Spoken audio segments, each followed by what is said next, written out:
fly, ready on the line.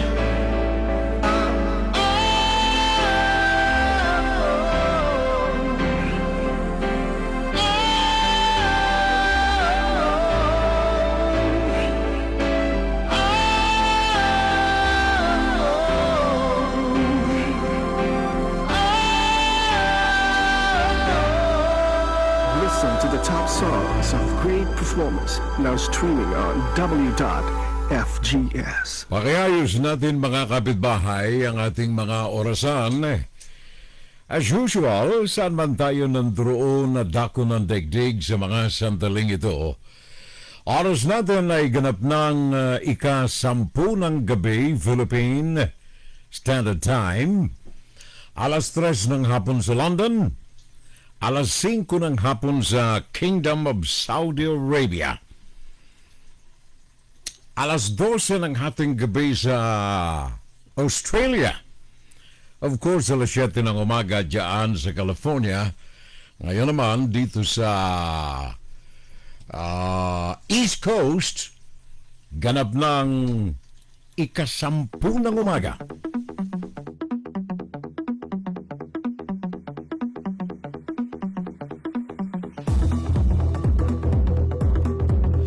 I'm back! Hindi ako ang may sabi niyan. Ang kaibigan natin si Medel Fabro. I'm back from Imus, Cavite. Well, Happy Independence Day, Pinas. Maging sa pagdiriwang natin ng Philippine Independence ay hindi tayo nagkakaisa. Independence Day, June 12, July 4, another Independence Day. Pero sa ngayon, ito muna ang ating, ang ating ipinagdiriwang June 12. Gawayan ni President Diosdado Macapagal, ayaw niya ng Independence Day na final na ipinagkaloob sa Pilipinas ng Estados Unidos pagkatapos ng ikalawang digmaang pandaigdig. Pag-usapan natin, pakinggan natin ang mga tinig ng mga tao na namumuno sa pagbati sa Pilipinas sa ating Philippine Independence Day celebration today. Diyan sa Pinas in 2 hours, tapos na ang pagdiriwang. Samantalang ang buhay ng mga Pilipino, whether it is independent or not, tuloy-tuloy pa rin habang ang mundo ay patuloy na umiinog. Kaya sa ating palatuntunan ngayong araw na ito, mga kapitbahay, Hunyo 12, June 12, iagapay natin ang ating Fun Saturday Live sa bawat puso ng ating mga kababayang mga Pilipino, mga kadugong mga Pilipino, saan magdako ng daigdig ng droon. Nakikiisa ang ating Fun Saturday Live, ang inyo pong abang lingkod, Furel Salvo, and of course ang aking family, sa pagdiriwang ng ating mga kadugo ng kalayaan ng bansa. Happy Independence Day, everyone! Fun Saturday Live! Ano nga ba yung sabi ko kanina? Walang matimtimang birhen sa matiyagang manalangin. Walang matimtimang birhen sa matiyagang manalangin. The possibility of impossibility. Pakinggan si Furel Salvo tuwing Sabado dito sa FGS Webradio para sa mga Pilipino. Ngayong araw na ito yan, pag-usapan natin mga kababayan, sapagkat maraming mga imposible nitong mga nakalipas, ang hindi natin alam ay posible pala. Yan ang pag-usapan natin kaakibat ng pagdiriwang natin ng Philippine Independence Day, araw ng kalayaan. Kaya lamang yung mga nais mag-demonstrate kanina nais na pumunta sa kalsada at reklamo ang mga pang-aabuso ng komunistang China, they are not independent. Hindi sila malaya sabagat sila ay saklob ng mga batas na ipinairal ng PNP. Hindi sila pwede na mag-demonstrate sa harapan ng konsulado ng China diyan sa Pilipinas. I'm back, sabi ng kaibigan natin, Midel Fabro. Good morning, Midel. Maraming salamat. At sa lahat ng mga naandyan sa Imus, Cavite, mga kadugo natin, happy Imus, Cavite pa man din. Ang puso ng kalayaan ng Pilipinas sa panahon ni Emilio Aguinaldo. Sabi niya, happy 123rd Independence Day sa ating lahat, sabi ni Medel Fabro. Of course, si Maria Dolores Santos, July 4 na naman talaga po dapat. Si Maria Dolores Santos, saan ka, Marie? Ikaw yung nandyan sa London, ano, ha? Si Marie, July 4 naman talaga po dapat, sabi niya. And then si paring Bonifacio Año Nuevo, maligayang araw ng kasarinlan. Watching from Riyadh, mabuhay ang Pilipinas. Aha, good. Maligayang araw ng kasarinlan. Malalim na malalim ang kanyang pananagalog, ha? Malalim na malalim. Sabi ni Bonifacio Año Nuevo from Riyadh. Of course, yung pare natin, Ready San Miguel. Laging ready ito eh. Good morning na lamang, Furel. Have a fun Saturday and happy Philippine Independence Day diyan sa Pinas. Sabi ng kaibigan nating Ready San Miguel. Ano? So sa lahat po sa inyong mga naandyan, alam kong marami siya ng mga dapat na maganap kanina, kaya lang sana dapat. Pero hindi narapat. Hindi natupad yung iba eh.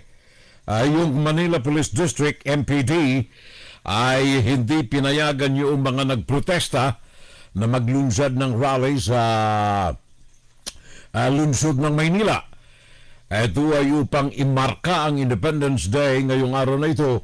Yan ay ipinagbawal ni Manila Police District Brigadier General Leo Francisco. Kaya yung mga nagnais na magmarcha riyan ay hindi po naidaos ang kanilang mga pagnanasa. Yung iba ay meron, yung iba ay hindi, yung iba ay lumiit ang kanilang original na bilang na mga marcha na dapat gawin. Kasi itong ating Manila Police Department sa lungsod ng Maynila, ang sentro ng ganitong uri na mga aktibidad ay nag-deploy ng may 700 police officers sa mga areas na kung saan ay madalas na idinaraos sa mga rally nitong mga may puso at damdamin na sabihin pa natin na magkakamin sa sumasalungat sa mga adhikain o sa mga hakbanging mali ng pamahalaan. Ang idinahilan na lamang ni Director Brigadier General Leo Francisco ay meron tayong mga protocol, meron tayong mga alituntunin. Saturday Line.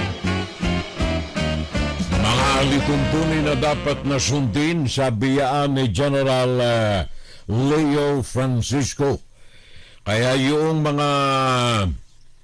By the way, maging si Brigadier General Guillermo Eleazar, yung pinakang pinuno ng Philippine National Police, kahapon pa, araw ng Biyernes, nanawagan na siya. Sabi ni Eleazar sa lahat ng mga tinagurian niyang mga cause-oriented groups or organization na nais na magdaos ng rally ngayong araw na ito ng Sabado, sabi niya, binibigyan niya ng babala na habang pinapayagan niya na magdaos ito ng mga rally, ay bawal ang magkaipon-ipon at kailangan ay sundin ang protocol ng Wuhan coronavirus against public health and safety. Yan ang panawagan. Kaya si PNP Chief ay nagbigay ng paalala na lamang kahapon na gumamit na lamang ngayon ng mga Zoom sa kanilang mga rally, internet sa kanilang mga rally upang maidaos ang kanilang mga damdamin. So yan ang panukala kahapon. Ngayong araw na ito ay merong ilan na mga nakalusot. Merong ilang mga nagdaos na mga rally. In fact, ang pamahalaan ay nagrally. Nagrally. Oh, si President Rodrigo Duterte, siya nagrally si Duterte. Sa Bulacan. Oh, nandoon si President Rodrigo Duterte sa Bulacan. Ito ang kanyang talumpati. I joined the entire Filipino nation in celebrating the 123rd anniversary of the proclamation of the Philippine independence. The challenges of the past years have tested our character as a nation. Each of us have been called upon to be heroes in our own right, in fighting for our survival and devoting ourselves to the common good, just as our heroes did more than a century ago. With their noble example inspiring us, we look forward to a brighter future, filled with hope that we will overcome the challenges brought by this pandemic. May the patriotic fervor continue to burn in our hearts. Mabuhay ang malayang Pilipinas. Akala ko magkamali. Mabuhay ang China! Akala ko magkakamali. Buti hindi niya naisigaw, ano ha? Kasi yung ambassador ng China na doon eh. Buti hindi na siya sabing, mabuhay ang China. Kung gusto mo, gawin mo na lang kaming probinsya. Naalala kong bigla eh. Naalala kong bigla. Encouraging. We will not. Nandyan mo yan sila. We will not allow you to be taken out from your office, and we will not allow the Philippines to go to the dogs. Siguro, kasi freely elected leader naman ako. It could be a very justified statement. Okay, tamo. Akala ko yun na, paano nga ba yung ulitin natin yung sinabi ni President Duterte? Maganda yung talumpati niya. I joined the entire Filipino nation in celebrating the 123rd anniversary of the proclamation of the Philippine independence. Philippine The independence. challenges of the past years have tested our character as a nation. Each of us have been called upon to be heroes in our own right, in fighting for our survival and devoting ourselves to the common good, just as our heroes did more than a century ago. Maganda na. See? Sana yun ay matimtim sa kanyang damdamin, ano ha? Sana matimtim na yung ibinuwis na buhay, ibinuwis na dugo ng ating mga bayani. O, dyan lamang sa amin sa Bicol, meron tayong 13 mga bayani riyan. Kaya meron kaming 13 martires riyan eh. Oo. Yun yung mga Bicolano na nagbuwis ng buhay para sa kalayaan ng Pilipinas. Para sa kalayaan, hindi lamang ng mga Bicolano, kundi ng Pilipinas. Nakita ko yung pangalan ni Andres Bonifacio. Bonifacio Año Nuevo. Naalala ko si Andres Bonifacio. Ibinuwis nito ang buhay, well, sa kamay ng kanyang mga kapwa revolusionaryong Pilipino. Pero sa pagmamahal sa bayan, Ang kanyang kamatayan dahilan na rin sa politikang umiral nung panahon sa Pilipinas. Andres Bonifacio, Emilio Aguinaldo. Yung kamatayan ni Andres Bonifacio hindi sa kalayaan hindi sa kamay ng mga dayuhan Yun ang kasaysayan ng Pilipinas. Kaya doon sa talumpati ni President Rodrigo Duterte, maganda sanang pakinggan kung yaan ay taimtim na nanggaling sa kanyang damdamin. Respeto ko kayo. Matakot kayo. Sabi nila, they will not build. They assured us. They will not build anything there sa Scarborough.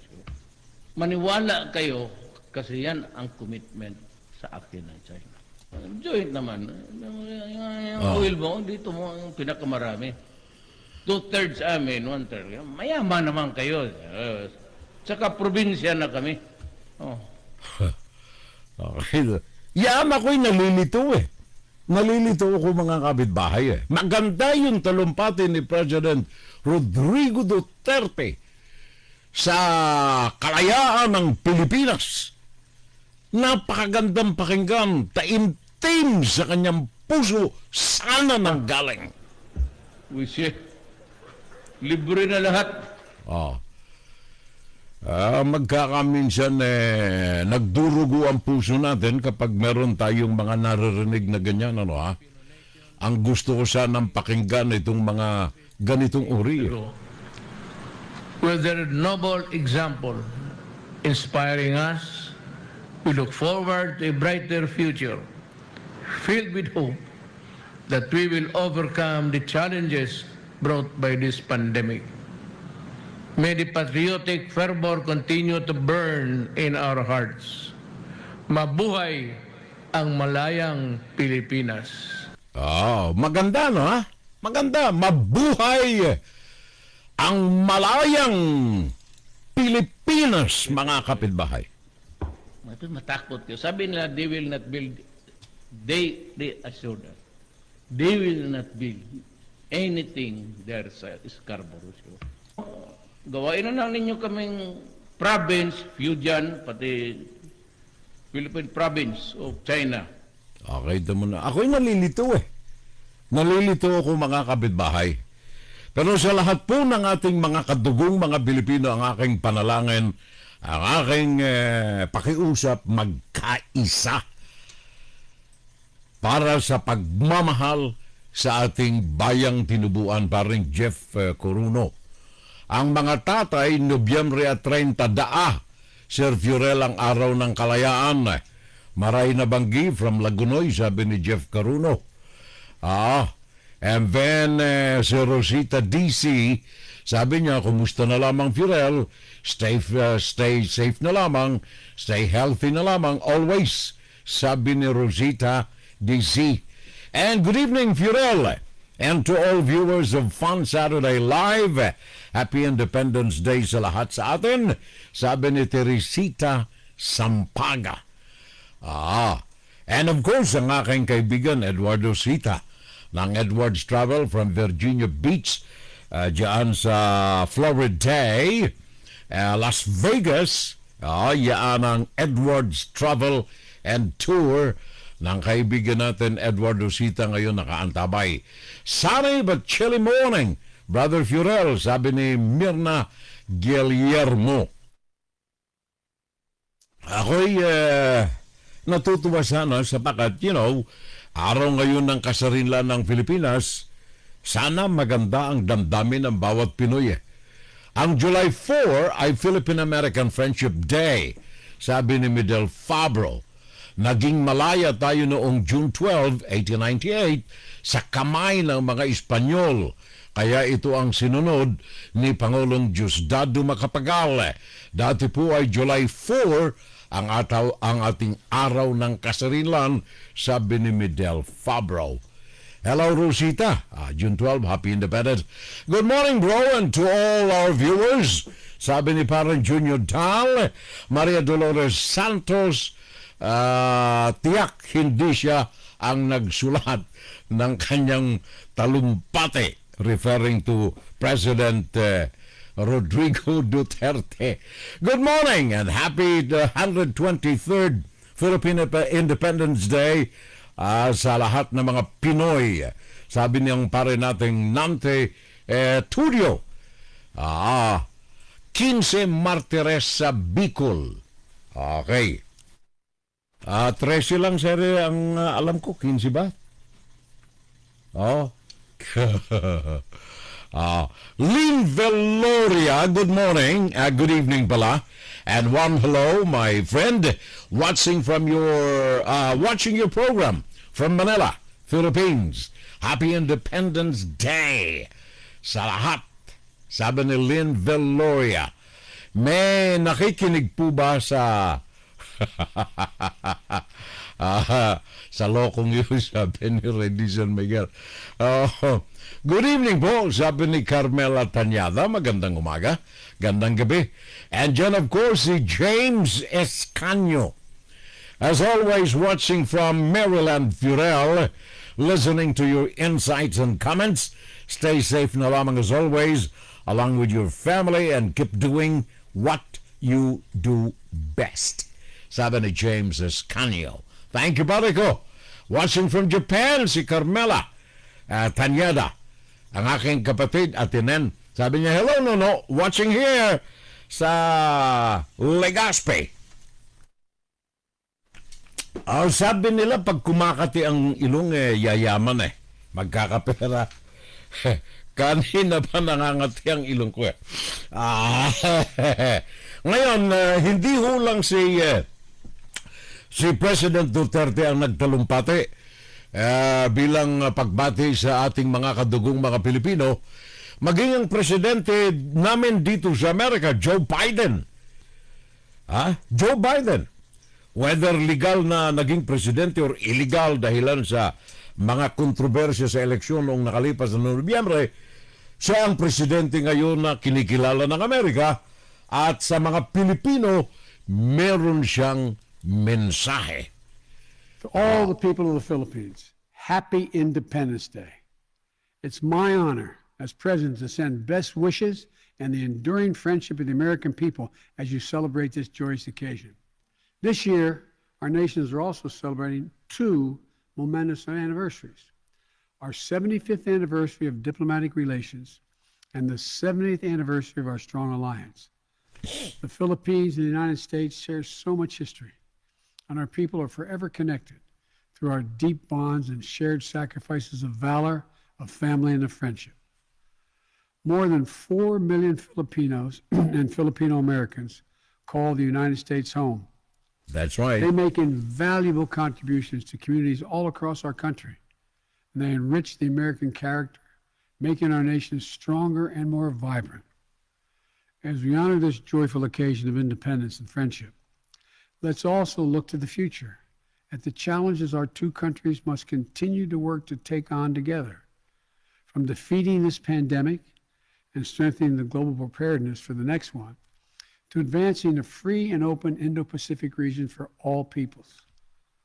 I hope that friendship between the Philippines and the United States will continue to be a source of strength for both our nations through all the decades ahead. And I wish you all a safe and joyful celebration. Thank you and happy Independence Day. Thank you also, President Joe Biden. Thank you for recognizing the independence of the Philippines and for greeting my fellow Filipino-blooded individuals in this very special occasion. Maraming salamat. Thank you very much, Mr. President. Yan si Joe Biden ng Estados Unidos. Mahigit sa 4 na milyong Pilipino-blooded Americans ang mga nandirito sa Amerika sa ngayon. Kaya... Saturday Live! Well, dyan sa Pinas, naging okay ang maghapon sa pagdiriwang ng Philippine Independence Day. Si Vice President Leni Robredo ay nagbigay din ng kanyang pahayag, ng kanyang talumpati, ng kanyang damdamin para sa ating mga kababayang mga Pilipino. And of course, dyan sa Maynila, itinaas ni Isko Moreno sa Luneta Park ang watawat ng Pilipinas, ang Philippine flag, sa pagselebra ng ating Philippine Independence Day, 123rd, base sa June 12 na proklamasyon ng kalayaan ng Pilipinas. Puso ko sa bayan ko. Well, of course, pakinggan natin sandali itong report ni Bam Aquino. May kaugnayan riyan sa pagdiriwang sa Pinas. And of course, iba pang mga balita na naganap ngayong araw na ito ng Sabado dyan sa Pinas, sa araw ng kalayaan, pagdiriwang ng kalayaan ng Republika ng Pilipinas. Nagkilos protesta ang ilang militanteng grupo sa UP Diliman sa Quezon City ngayong araw ng kalayaan. Isa sa mga panawagan nila ang pagtatanggol sa soberanya ng Pilipinas mula sa anilay panghihimasok ng mga dayuhan. There you are. Nagpunta rin ng mga grupo sa Chinese Consulate. Nagkaroon naman ng flag raising ceremony sa iba't ibang bahagi ng bansa tulad sa Luneta Park, Kawit, Cavite, Malolos, Bulacan at sa Caloocan. Mga kapuso, nasusunog ang isang cargo vessel sa ilalim ng Delpan Bridge sa Maynila. Sunog na ang katabi nitong oil tanker at may isang naitalang sugatan. Nasa third alarm na ang sunog as of 9:01 a.m. Patuloy ang pag-apula sa sunog. Binaha ang ilang lugar sa Kidapawan City, Cotabato, kasunod ng ulang dulot ng Intertropical Convergence Zone. Umapaw ang Sarayan River at binaha ang mga kalsada at bahay sa barangay Ginatilan. Inabot din ng baha ang isang footbridge na daanan papasok ng barangay. Walang iniulat na nasaktan. Ako po, si Bam Alegre, buong puso para sa Pilipino. Bam Alegre, thank you pare ko. Maraming salamat. By the way,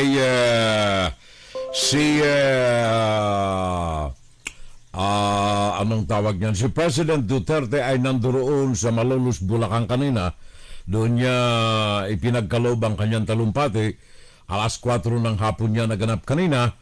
And then, ang National Historical Commission of the Philippines ay naglunsad din ng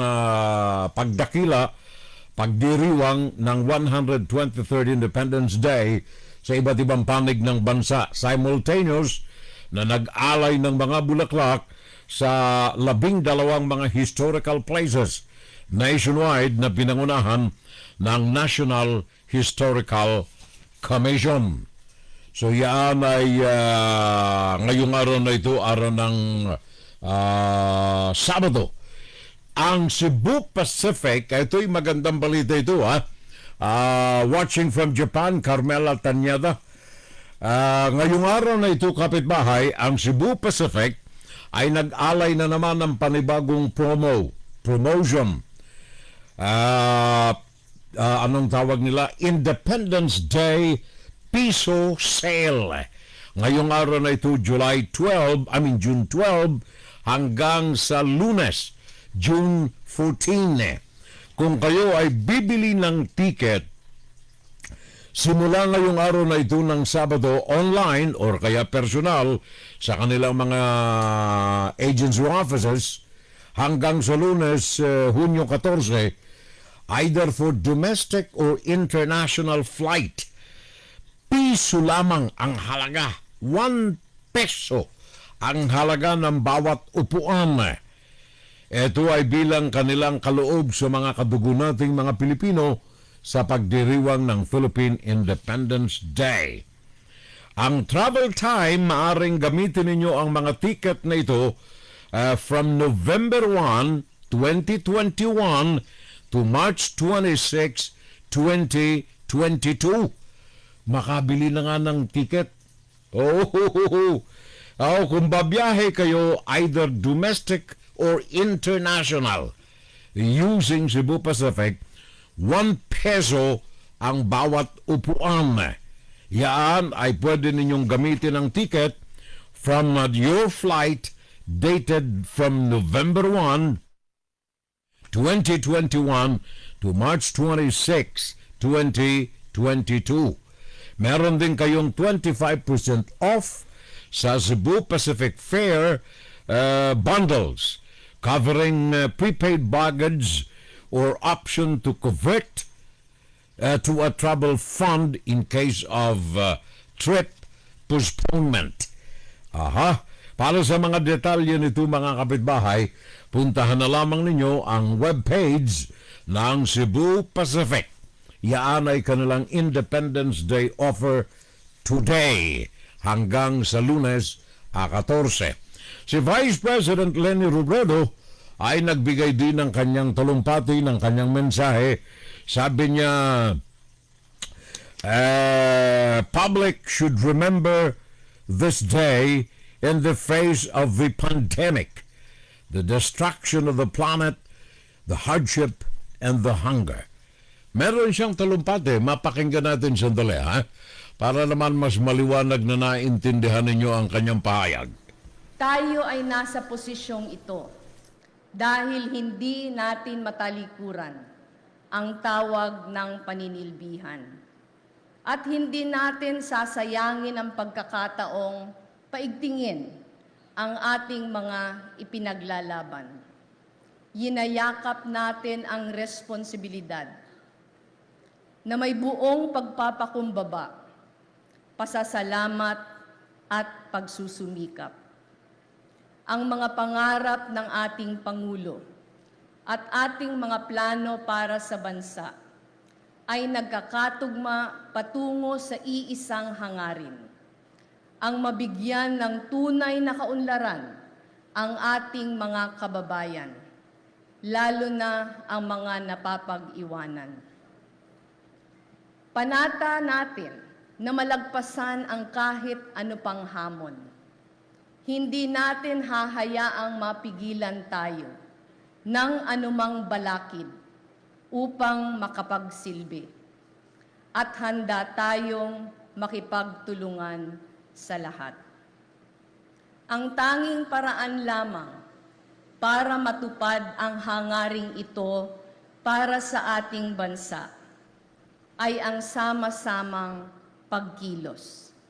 Naniniwala ako na sa panahong tila may matitinding hidwaan na nangyayari sa mundong kinagagalawan natin, ang hamon sa atin ay magsama-sama. Paigtingin ang ating pagkakaisa at gawing lakas, hindi hadlang, ang ating pagkakaiba. Kailangan nating gawin ang tama para sa karamihan at hindi lang sa iilan.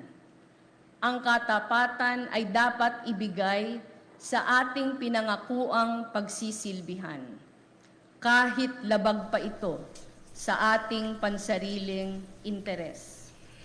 Yan ang tinig ni Vice President Leni Robredo sa araw na ito ng kasarinlan ng Pilipinas. WFGS Broadcasting worldwide, day and night time. WFGS streaming online, music on the fly, ready online.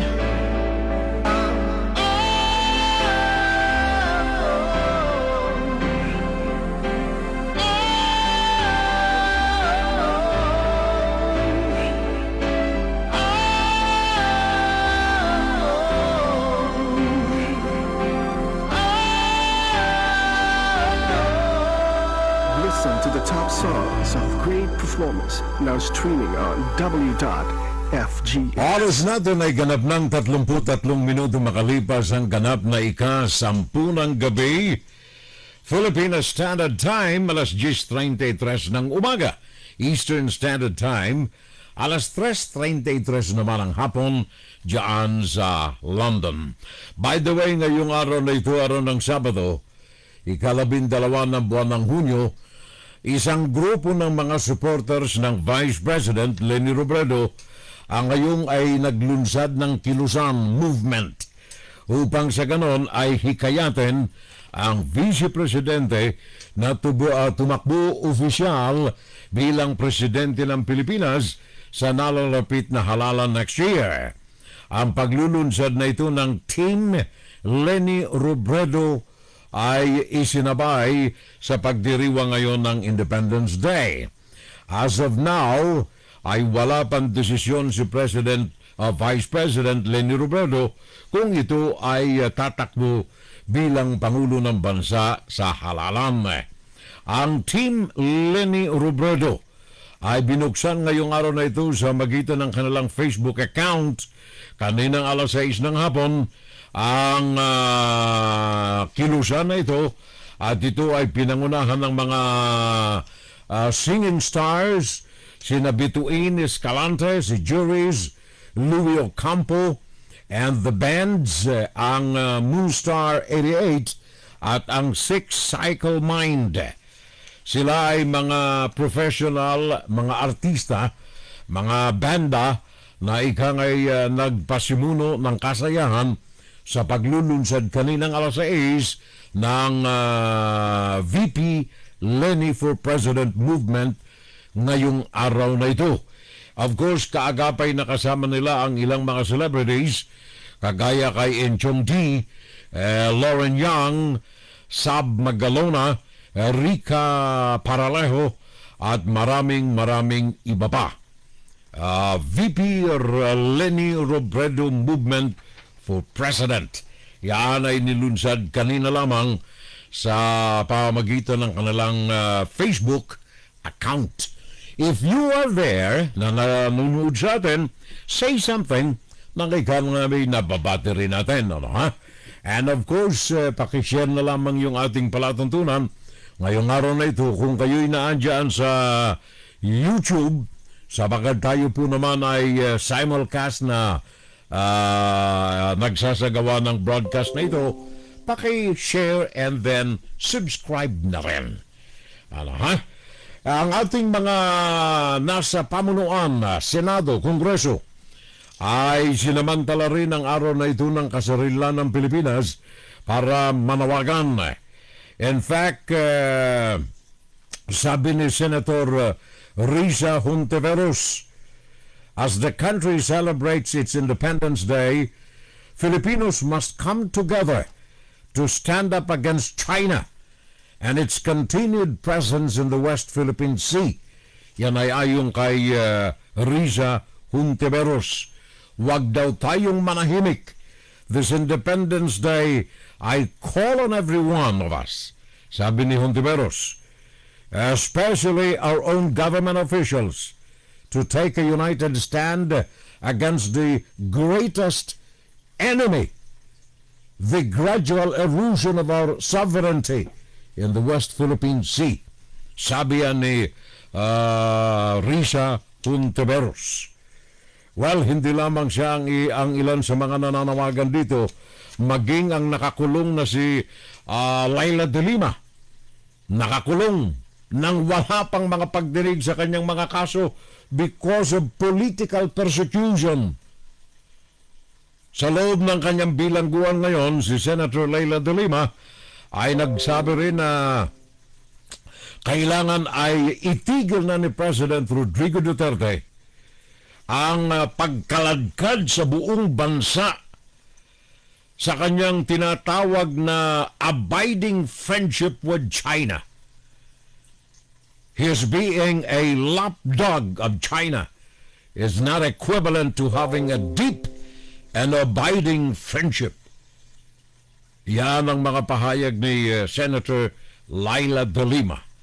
Sabi niya, a country that encroaches in our territory, harasses and takes away the livelihood of our Filipino fishermen, and threaten our people cannot be considered a friend of the Philippines.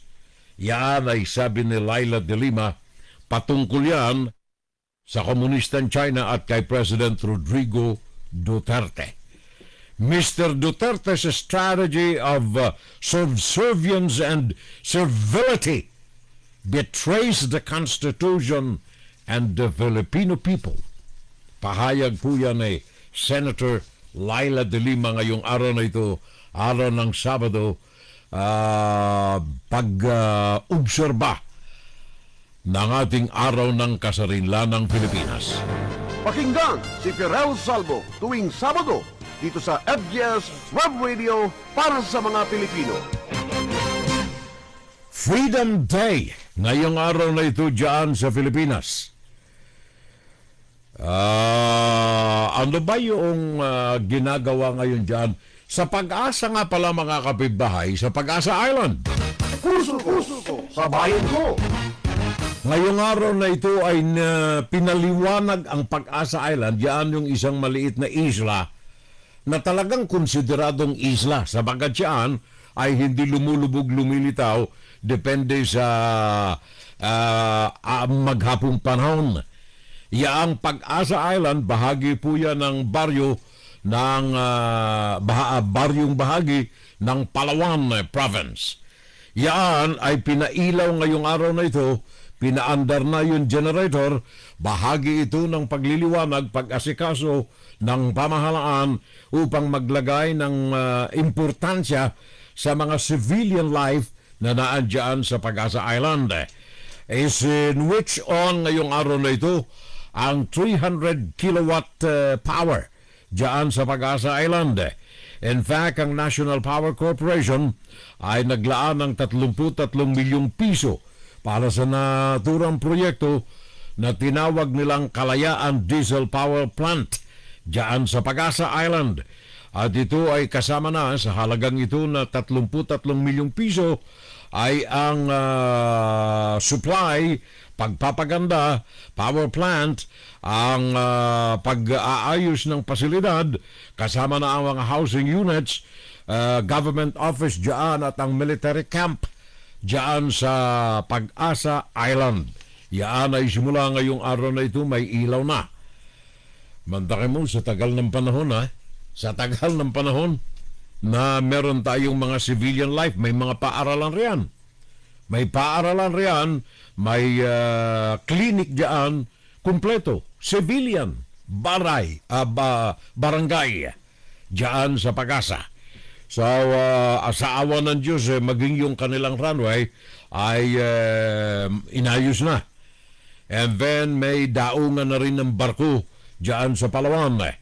Yan ay bahagi ng proteksyon na ipinagkakaloob at atensyon ngayon na ipinagkakaloob na ng pamahalaan sa ating civilian life dyan sa Pag-asa Island. Merong naval port, merong health center, merong military camp, merong paaralan. Yan, nandyan yan sa Pag-asa. Kaya thank you very much sapagkat ano nga yun? Puso ko sa bayan ko. Pag-asa Island. Pare ko, Junior Nal, si Digong ay dapat doon nag-speech ng Independence Day kasama ang mga Chinese. Manoy Furel, sorry late ako. Sabi ni OCS Catalan Olvido. Busy ako, marami kasi ang mga customers. Sana yon. Sana nawala. Marami kasi ang mga customers. Kampay. Ano ito? Kampay di ko maintindihan. But anyway, sa lahat ng mga nakikinig, kumusta na lamang. Jun Di Valencia, pare ko, good morning. Viva Jesus tayo riyan. Okay. Jun Di Valencia. Yung mga dito sa amin sa New York, by the way, kaugnay na rin itong pagdiriwang ng Philippine Independence Day. Pakinggan ninyo sapagkat itong koalisyon ng Filipino-Americans dito, miyembro ng mga human rights organizations, hinihiling sa Estados Unidos na isuspende ang security aid sa Pilipinas dahilan sa human rights violations, alleged human rights violations ng administrasyon ni President Rodrigo Duterte. Ito ay ang samahan ng Malaya o Malaya Movement. Naglunsad sila ngayong araw na ito ng kampanya dito sa New Jersey for yung tinatawag nilang New Jersey for Philippine Human Rights Act. Ito'y inilunsad nila at sila'y umaasa na lalong lalakas ang kanilang lobbying sa Kongreso upang hilingin sa US Congress na gumawa ng hakbang laban sa di umano'y mga human rights violations ng Philippine government under President Rodrigo Duterte. Ito ay koalisyon ng Filipino-American Human Rights Advocates. Ngayong araw na ito ng Sabado, kahapon pala, hindi ngayon. Kahapon araw ng Biyernes, inilunsad nila ang kanilang kampanya na ito. Umaasa rin sila na si Representative Susan Wild. Ito ang kinatawa ng Pennsylvania 7th District na noon ay nagpahayag na ng pagsuporta dito sa Philippine-American Coalition ng mga human rights organizations na maglalatag ito ng panukalang batas upang suportahan ang naturang grupo. Si Representative Susan Wild upang suportahan ang grupo ng mga Pilipino na itigil ang suporta pinansyal sa Pilipinas dahilan sa violasyon ng human rights ni President Rodrigo Duterte. Okay naman sana yun, Pero huwag nating yung anong tawag niyan, yung pagpapatigil ng tulong, yan ay parang hindi sa akin tama. Gawa ng hindi si Duterte ang paparurusahan yan Hindi si Duterte, kundi ang parurusahan yan yung mga kadugo nating mga Pilipino. Sa kasalukuyan, mga kapitbahay, sa kasalukuyan, nagtatamasa ang Duterte administration ng mga tulong galing dito sa Amerika. Kaya kung may mga panukala tayo dito sa mga kababayan ko dito sa New Jersey, huwag nating idamay ang mga kadugo nating mga Filipino. To me, para sa akin, etong koalisyon natin ng human rights, okay yan But we can think of other means na maikontrol ang Duterte administration sa kanyang violation ng human rights sa ibang paraan without affecting the support of the American government to the Filipino people. Para na rin yan na ako, pag binabanata natin ang komunistang China, hindi tayo lumalaban sa mga mamamayan ng China. Ang banat na yan ay dahilan sa maling pamamalakad, maling administrasyon ng komunistang China. To me, it's okay, kahit mali, kung hindi nakakaapekto sa mga bansa, lalo na yung mga malalapit sa China, kagaya ng Pilipinas. Itong human rights violation is okay para sa akin. Na iprotesta natin on top of our lungs. Gumawa tayo ng hakbang para mapigil ang administrasyon ni Duterte sa kanyang human rights violations. Pero yung itigil ang suporta ng Amerika sa Pilipinas, hindi sa akin maganda. Ito lamang na nakalipas na araw ng Webes, pare ko, Ozias Catalan Olvido, pare ko, Ito lamang na nakalipas na araw ng Webes, ang Pilipinas ay tumanggap ng 2 milyon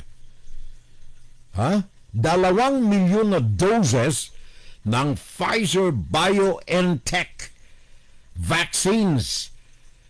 Galing yan dito sa Amerika sa pamamagitan ng organisasyon na nasa sa ilalim ng World Health Organization, ang COVAX facility.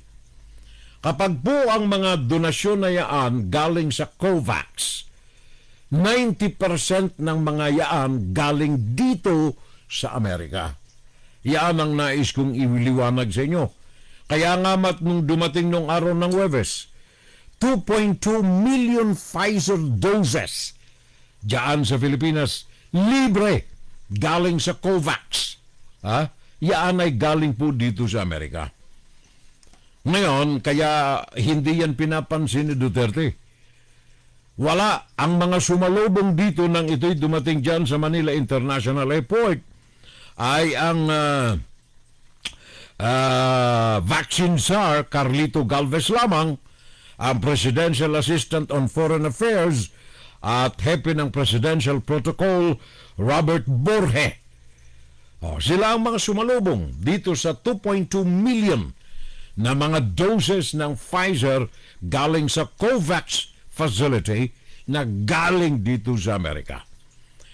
Yung US Embassy Jersey Affair natin, John Law, ang kaagapay ni Health Secretary Francisco Duque III at ang grupo ng National Task Force Against COVID, si Carlito Galvez, sila ang mga sumalubong sa pagdating ng eroplano na ito na galing dito sa Amerika na punong-puno 2.2 million doses ng Pfizer BioNTech vaccine. Yan isipin mo kung managumpay itong mga human rights coalition dito na itigil ang suporta na yan. Hindi si Duterte ang maapektuhan yan, kundi itong ating mga mamamayan. The biggest shipment, actually, na ipinadala ito so far ng Amerika.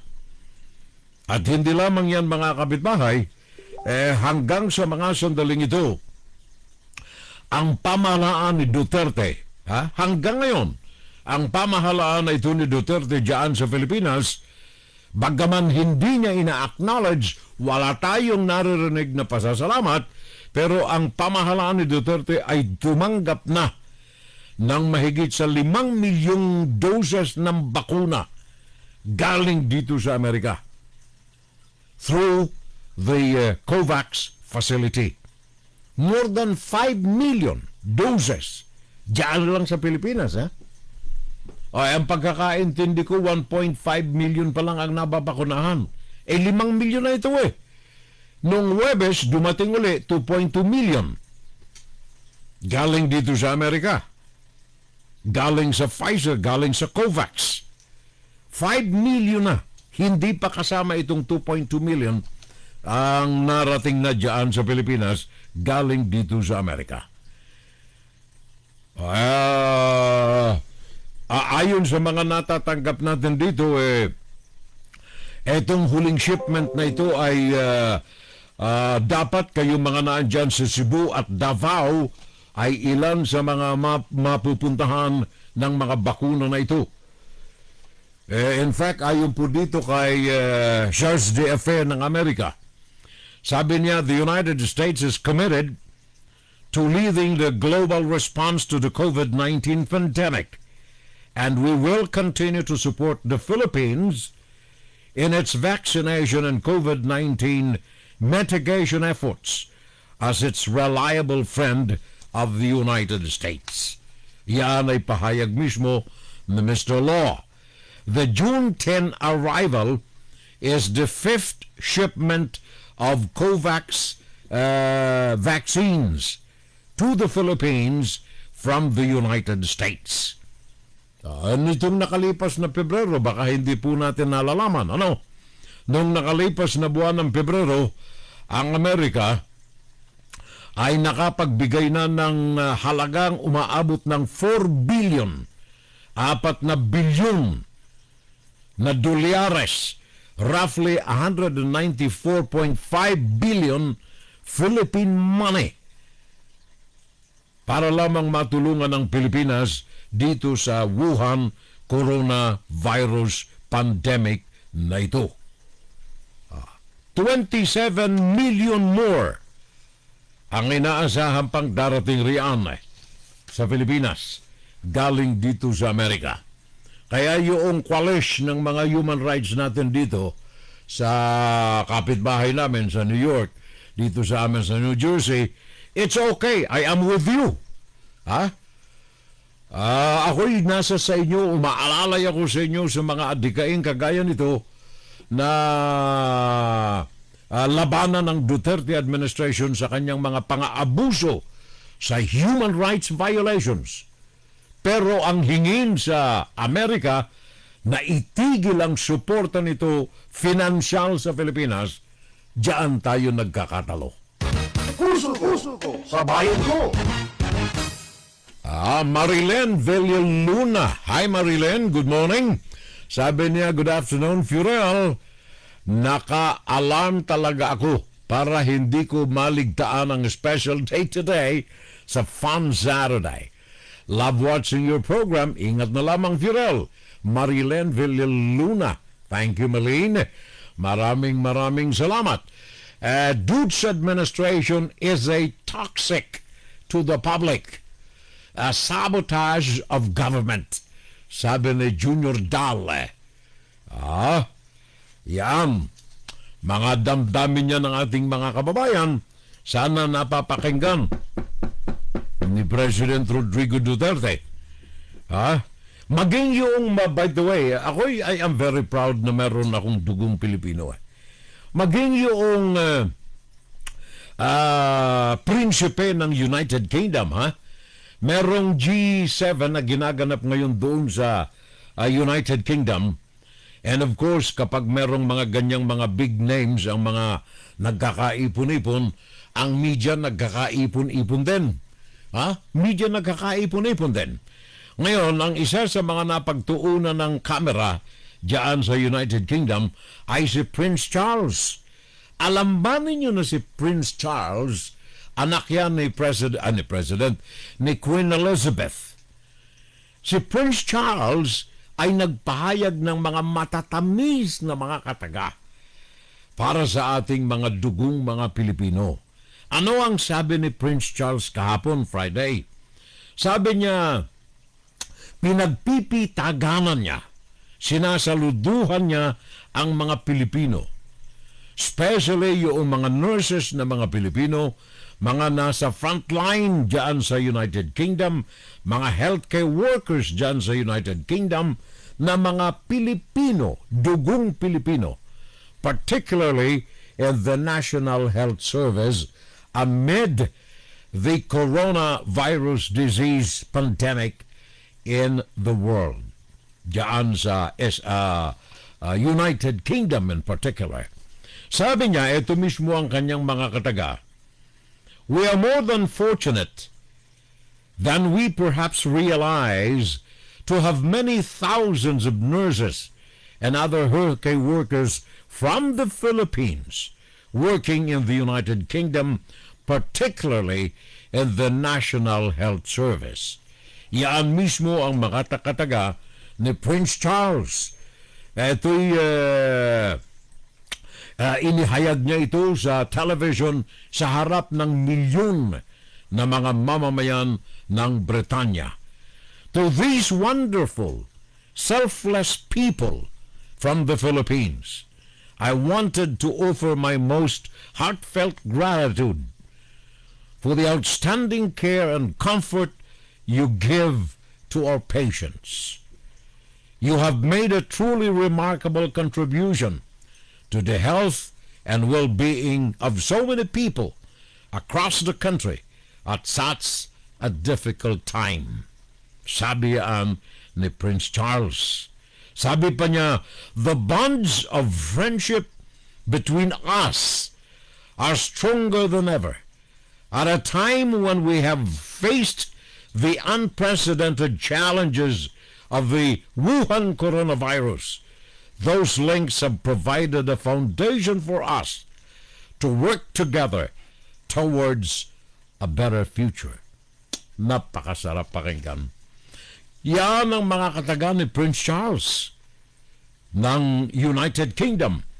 Yan ay patungkol sa mga mamamayan natin, sa ating mga kadugong mga Pilipino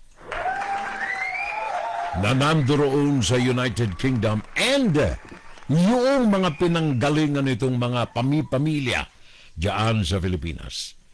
Thank you very much on behalf of the Filipino-blooded nationals of the United Kingdom and the United States and the world, especially from the Philippines. Thank you, Prince Charles. Maraming salamat. Maganda. Yun ang maganda, di ba? Lalo pa galing yan sa prinsipe ng United Kingdom mismo. Thank you. Kaya kayo riyan, kayong mga naandyan sa Pinas, ikangay saluduhan natin Itong mga kababayan natin na ito, huwag nating yurakan ang kanilang mga pangalan. Sa pagtanda natin, madadala natin yan Alam ba ninyo na ang kayamanan na hindi natutunaw, kahit kayo'y patay na, dala ninyo yun ang tanging kayamanan na nadadala ng isang tao saan man siya pumunta, sa langit man o sa impyerno. Maniwala ka. Yung mga material na yaman, hindi nyo madadala yan Pag kayo ay bumulagta, maiiwan ninyo yan. Maiiwan ninyo yan. Pero ang kayamanan na ito na nakaukit sa ating puso, ang kayamanang kagandahang loob na naigawa natin, na ipagkaloob natin sa iba, ay hindi po yan namamatay. Kaagapay natin yan maging sa ikalawang buhay. Kaya yung mga matatanda natin, lalo na dyan sa Pinas, salamat sa inyo. At ngayon ay kinilala na kayo ng Duterte administration. Pwede na kayong maglamyerda. Pwede na kayong gumala sa ilalim ng bagong kautusan na pinalabas ng IATF. Fully vaccinated seniors. Ito hindi lahat, nabibilang lamang ito doon sa may mga, I understand, mga 400,000 na mga senior citizen ang pwedeng mag-avail nito. Ano itong binabanggit natin na ito? Mamaya ng konti. Sandali po lamang. WFGS Broadcasting worldwide, day and night time. WFGS streaming online, music on the fly, ready online.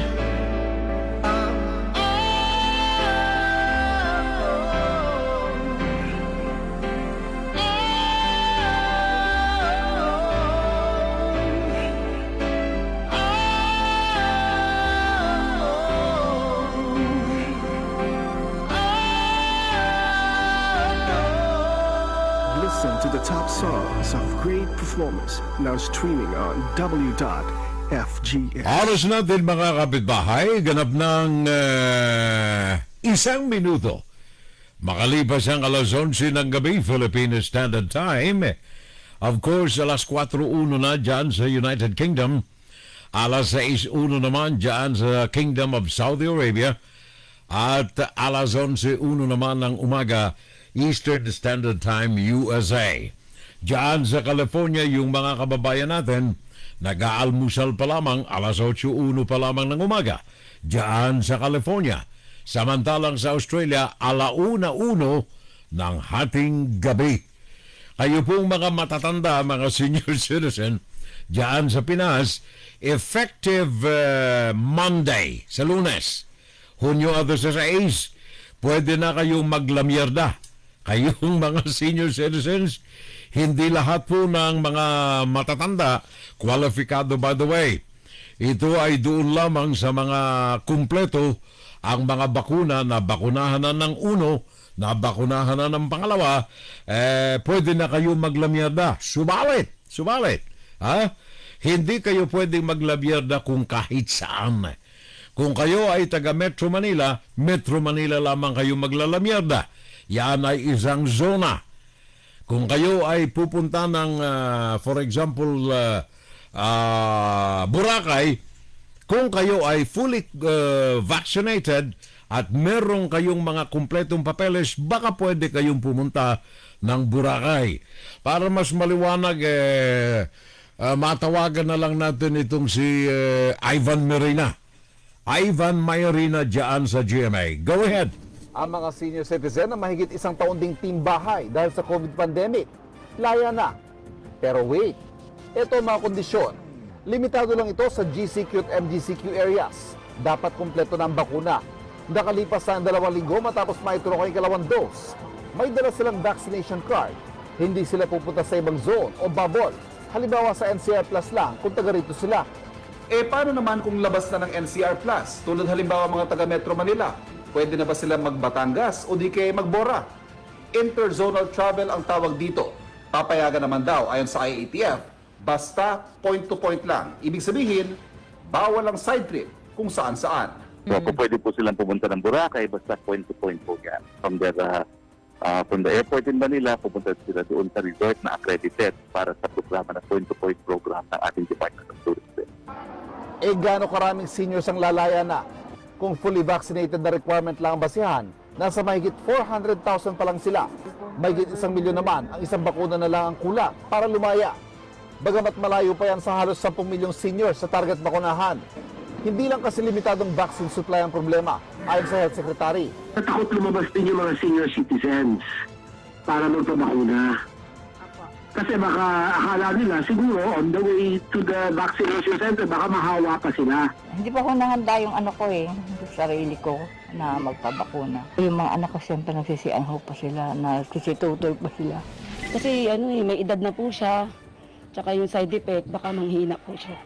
Nananawagan din po kami sa ibang mga senior citizens na hindi pa po nababakunahan. Magpabakuna na ho tayo para ma-enjoy nyo rin po yung incentive na pwede ho kayong lumabas. Gusto ko na magpa-vaccine para makapunta ako sa dapat kong puntahan. Mas gusto ko din yung nasa bahay lang. Kahit naka-vaccine ka na, pwede ka pa rin dapuan ng COVID. So maging extra careful din tayo sa sarili natin. Ako si Ivan Mayrina ang inyong saksi. Thank you, Ivan. Maraming salamat sa kayong mga senior citizens. O kayo ay kumpleto na sa bakuna, pwede kayong maglamyer na. Kaya lamang, zona-zona lamang muna. Kung kayo'y isa pa lamang na nababakunahan, isang beses pa lang na nababakunahan, hindi ka pwedeng maglamyer na. Pero kung ikaw ay may magandang kalooban, dala mo yan kahit saan. Dala mo yan. Kaya ingat na lamang tayo mga pare ko, Alam mo, itong bakuna na ito, very tricky ito Pag-usapan natin mamaya yung tungkol sa bakuna. The possibility of impossibility. Pag-usapan natin yan, ang posibilidad sa mga imposible. Walang matimtimang birhen sa matiyagang manalangin. Pakinggan natin yan. Walang matimtimang birhen sa matiyagang manalangin. Pag-uusapan natin yan, may kaugnayan yan dito sa mga bakuna na ito. Nakapanood na ba kayo ng pelikulang The Zombies? Nakapanood na kayo? Pelikulang The Zombies. Noong mga panahon yan Pag-uusapan natin yun, sabagat somehow ay merong koneksyon itong mga bagay na pag-uusapan natin sa bakuna, diyan sa tinatawag nating mga walking dead. Walking dead. Pag-usapan natin. Ngayon, kung kayo ay naglalakad ng buhay, mag-ingat kayo. Gawa ng lumalaganap ng ngayon ang mga trolls, mga black trolls, mga propagandista. Ang mga ito nakahawak lamang ng kamera ay mga journalist na. Nakahawak lamang ng kamera. Mga black trollers, pag-uusapan din natin yan. Pakinggan si Pirel Salvo tuwing Sabado dito sa FGS Webradio para sa mga Pilipino. Say something kung kayo nandiyan. Alam mo si Senator Panfilo Lacson, kailan ba yung kahapon? Anoong Webes? Si Panfilo Lacson ng Webes, sabi niya, alam mo nakadiscover siya ng isang sikreto. Well, of course, hindi na ito sikreto Sabi ko na nga sa mga broadcast nating nakalipas, kung hihimay-mayin ninyo ang mga pahina ng mga YouTube, ng Facebook, ng Twitter, ng kahit saan basta social media, naglipanan na ngayon ang mga black trollers. Naalala ninyo yung Facebook, tinanggal noong 2016, nagtanggal sila ng kung ilang daan na mga black trollers. And then 2019, nagtanggal sila uli ng mga black trawlers. And then 2020, nagtanggal sila uli. December last year, nagtanggal sila uli ng mga black trawlers. Ngayon, nagtanggal na naman sila ng mga black trawlers. Ang YouTube at saka Facebook. Nitong nakalipas na araw, si Senator Panfilo Lacson nagsabi na nakadiskubre siya aksidente na lumalaganap na ngayon ang mga black trawlers ng administrasyon ni President Rodrigo Duterte. Ayon sa kanya, isang undersecretary ng kasalukuyang pamahalaan ay bumubuo ngayon ng troll farms. Ito po ang kataga na ginagamit sa internet ng mga organisado na mga black trawlers. Yung mga binabayaran. Mga black trawlers. Ang tawag dito ay mga keyboard armies. Keyboard armies. Ang mga ito ay mga miyembro ng mga tinatawag na mga troll farms. Either paid o kaya voluntary ang mga ito. Si Senator Panfilo Lacson ng isang araw nagsabi na isa sa kanyang mga tauhan nilapitan nitong nag-oorganisa na undersecretary ng pamahalaan ni President Rodrigo Duterte upang sumama sa kanyang troll farm. Sabi niya, tinurn down niya ito sabagat hindi niya maatim. Ngayon, sinabi niya ito kay Senator Panfilo Lacson.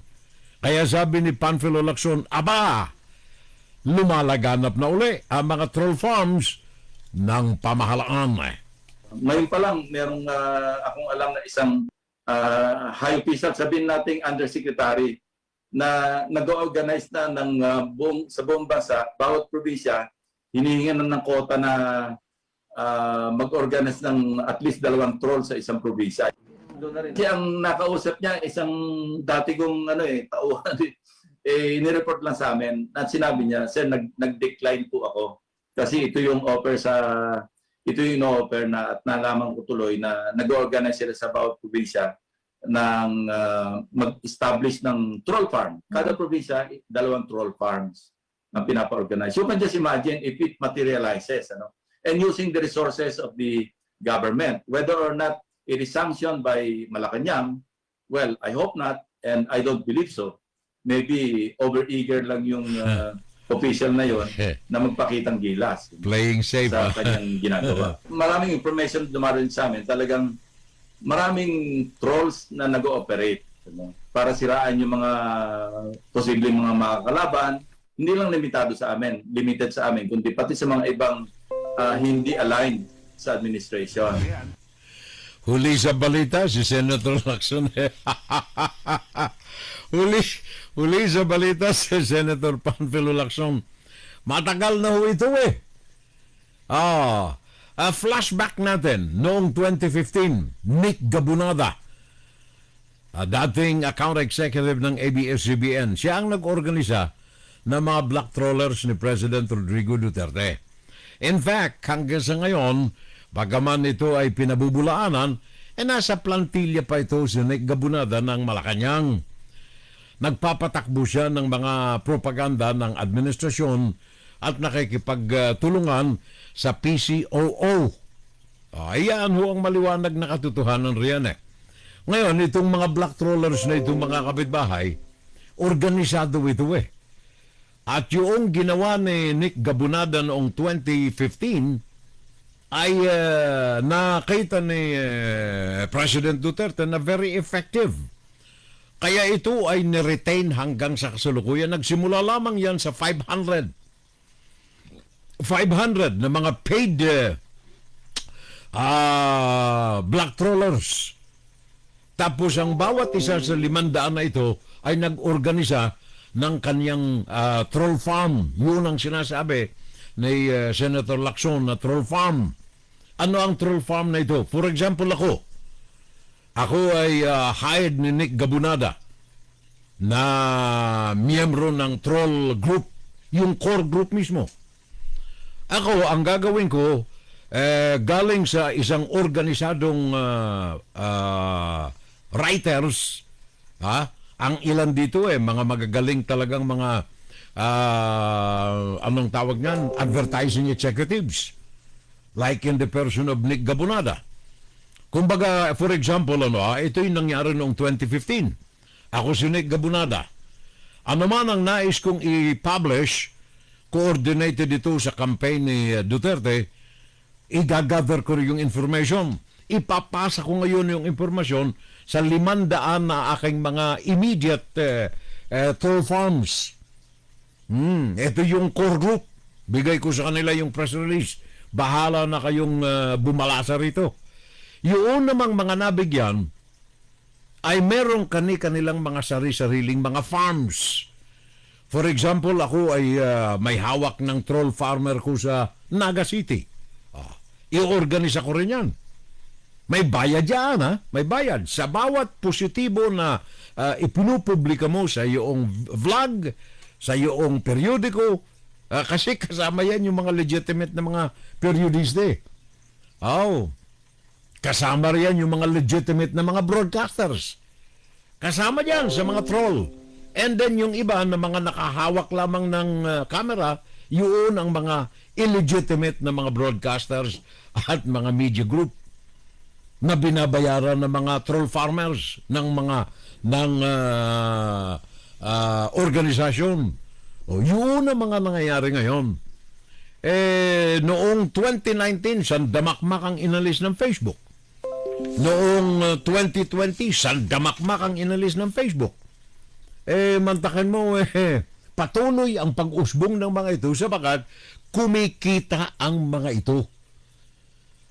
Mantakin mo, kung ikaw kumita ka ng 1,000, which is the average income ng mga vloggers na ito, mga black trollers, ala kang gagawin kundi, kunyari, yung webpage ni Nick Gabonada, kunyari, example, yung webpage ni Gabonada, nandoon na lahat ng mga materials na pwede mong anihin. Ipapublish ko ngayon sa aking vlog. Nakita ni Nick Gabonada o padadalhan ko siya ng aking control sheet. Yan yung listahan ng mga positive information na kinuha ko kay Nick Gabonada, for example. Babayaran niya ako ngayon. Kung magkakano, umaabot siya ng mga 1,000, 2,000, 5,000.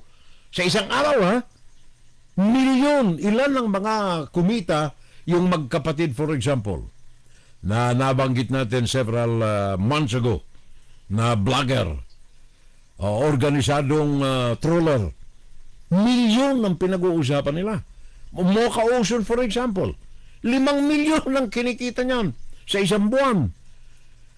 Ibunga nga lamang yung mga gusto niyang sabihin, pabor sa pamahalaan. Yan ang katotohanan ngayon na lumalaganap sa mga social media, YouTube at saka Facebook. Kung ikukumpara mo nga naman itong mga trollers na ito, kung babayad ka ng advertisement sa GMA, for example, o kaya sa ABS-CBN, for example, o kaya sa Channel 5, malaki ang gastos riyan. Malaking malaki. Whereas kung dito ka sa mga black trollers na ito, barya-barya. Pero sa dami naman ang lumalabas, 1,000, 2,000 kinikita ng mga ito Yan ang katotohanan dyan.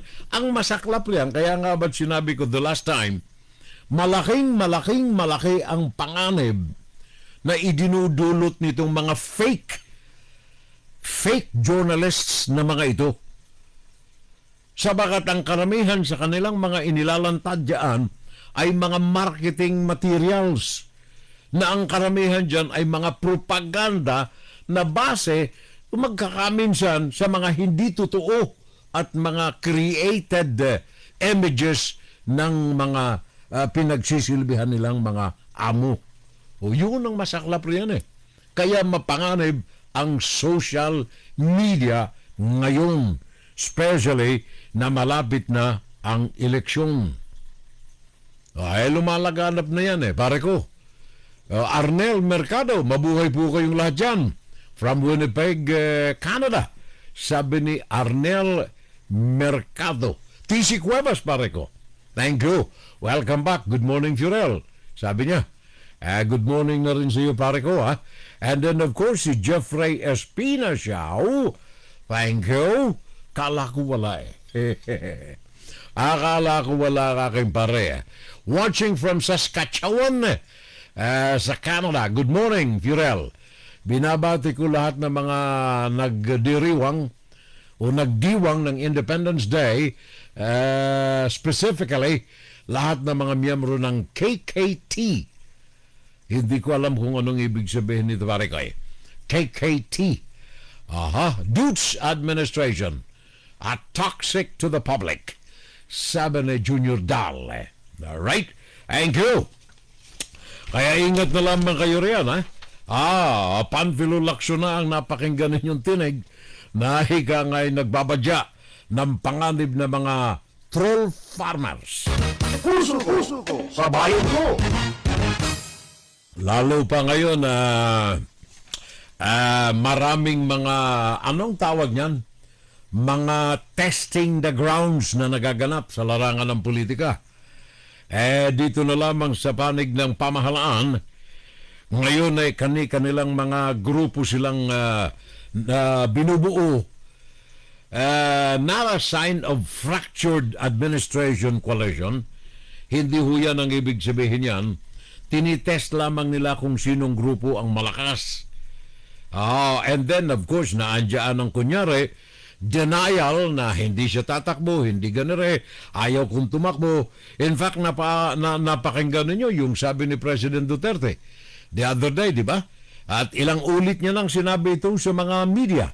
Sabi niya, nagbibigay siya ng babala sa kanyang anak, Sara Duterte, do not commit the mistake of running for president.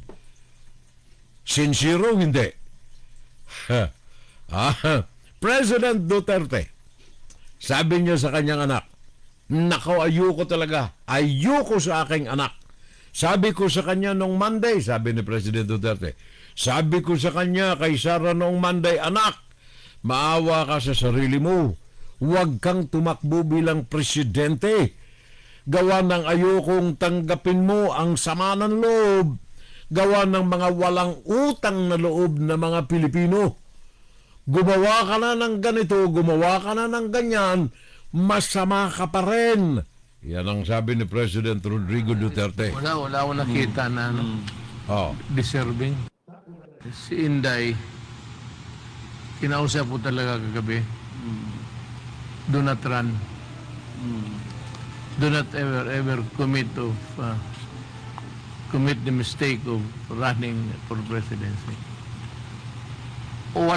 I do not mean to insult the Filipino people. Presidente, wala ka talagang makuha. Wala para sa iyo. Except for one thing. Yung sense of fulfillment mo sa kapwa-tao mo. Yun. Na may nagawa ka, tapos atakihin ka, criticize ka, bababuyin ka, in the likes of Trillanes, nandyan yung mga yan. Tapos itong mga chuchuwariwap ng mga presidential aspirants, you do not deserve it. You do not deserve it. Anak kita, maawa ako sa iyo. Sabihin ko sa iyo ngayon, huwag kang tumakbo. Huwag kang tumakbo. Pero wala talagang deserving, ha? Pakinggan ninyo yung unang-unang salita niya. Itong una lang, ha? Yung unang-unang salita lang ni President Duterte. Wala akong nakita na deserving. Wala siyang makitang deserving. Ano ang ibig sabihin? Sabi niya uli, sinabi niya sa anak niya, huwag kang tumakbo. Kasi wala kang makukuha sa mga mamamayan. Hindi ko iniinsulto ang mga Pilipino. Pero kung baga sa garapal ng salita, mga wala silang utang na loob. Gumawa ka na ng ganito at ganyan, masama ka pa rin. Kagaya ni Trillanes. Sabi niya ni Duterte, ha? Pero yung sabi niyang unang-una, ha? Unang-unang sinabi niya. Pakinggan ulit natin yung unang sinabi niya. Deserving. Wala talagang deserving.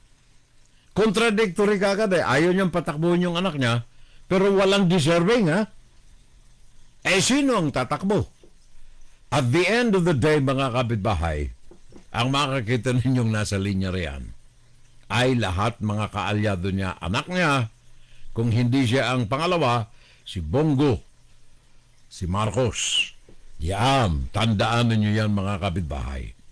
Kaya kayo na mga naandyan at nananahimik, para kayong mga zombies niyan.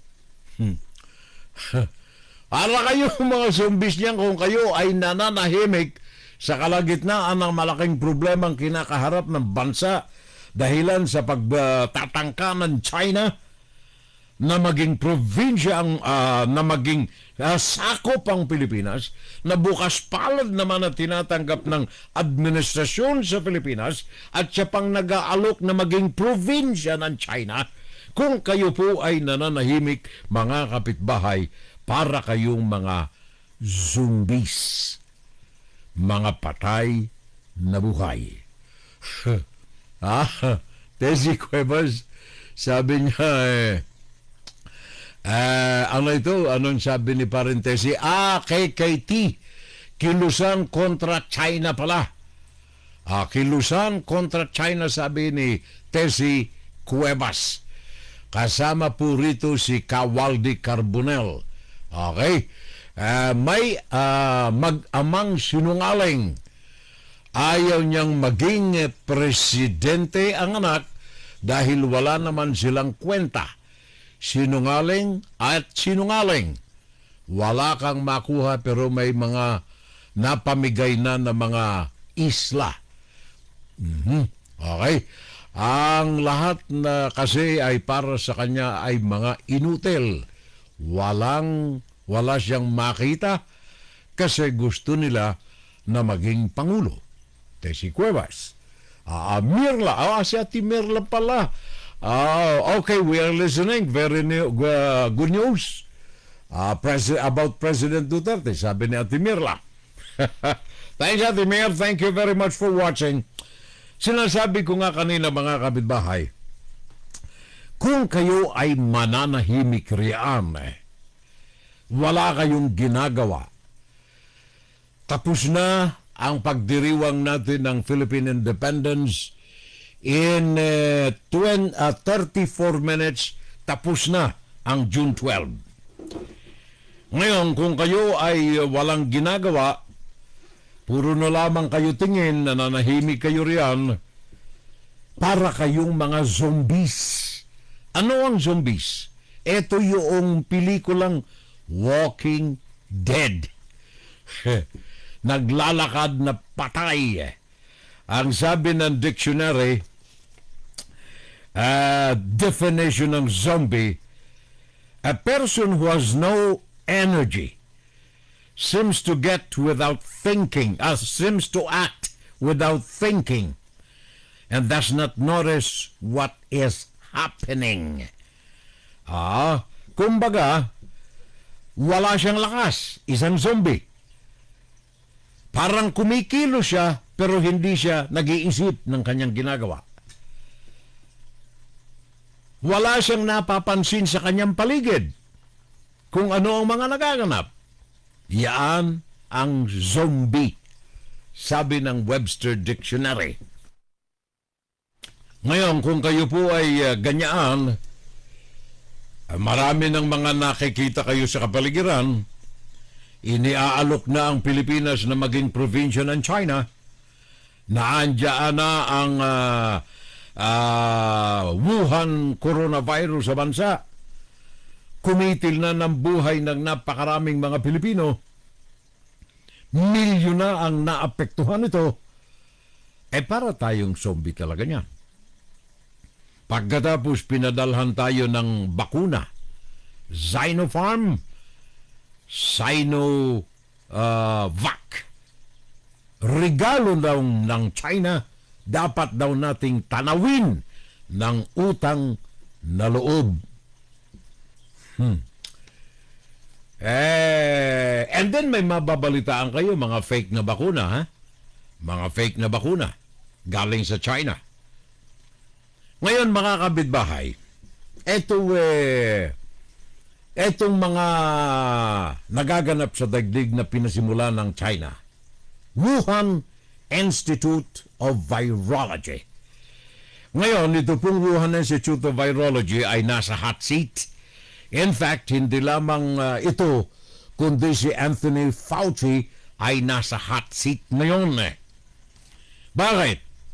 Gawa ng marami pong mga hindi ba pagkakatiwala ang aksyon ng China, yaan ay detalyado na nating inihayag sa ating palatuntunan sa halos lahat ng broadcast na nakaraan sa atin. Tinalakay na natin ito with the hope and with the fervent prayer na sana ay makagising tayo ng damdamin ng ating mga kadugong mga Pilipino. Sapagat ako'y wala ng pag-asa na ang pamahalaan ay magigising sa katotohanan na ang China ay hindi kaibigan. Napakarami na ng mga ebidensya na bulag na hindi nakikita ng pamahalaan.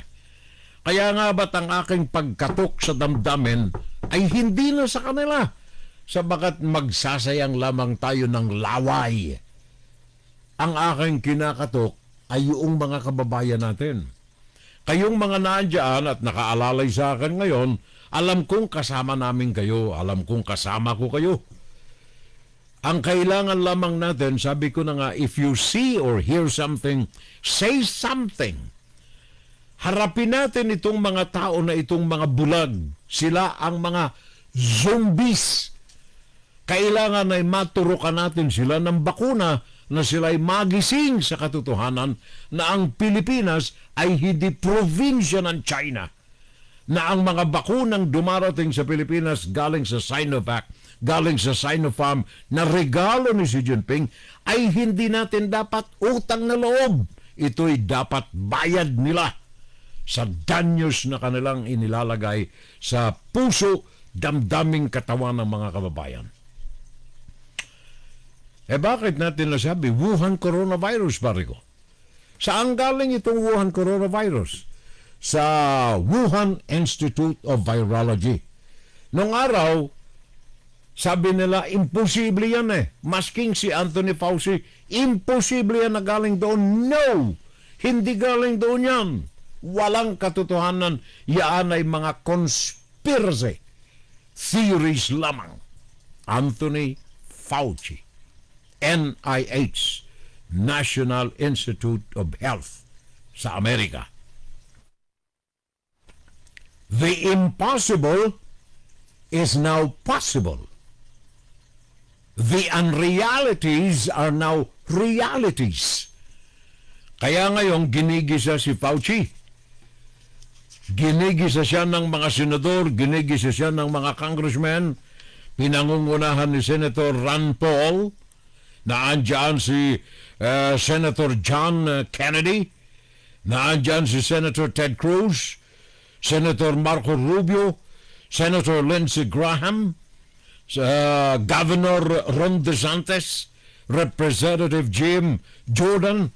Ginigi sa araw-araw sa mga hearing ng Senado at Kongreso si Anthony Fauci, sabagat unti-unti lang nadidiskubre sa pamamagitan ng kanyang mga emails simula pa noong 2012.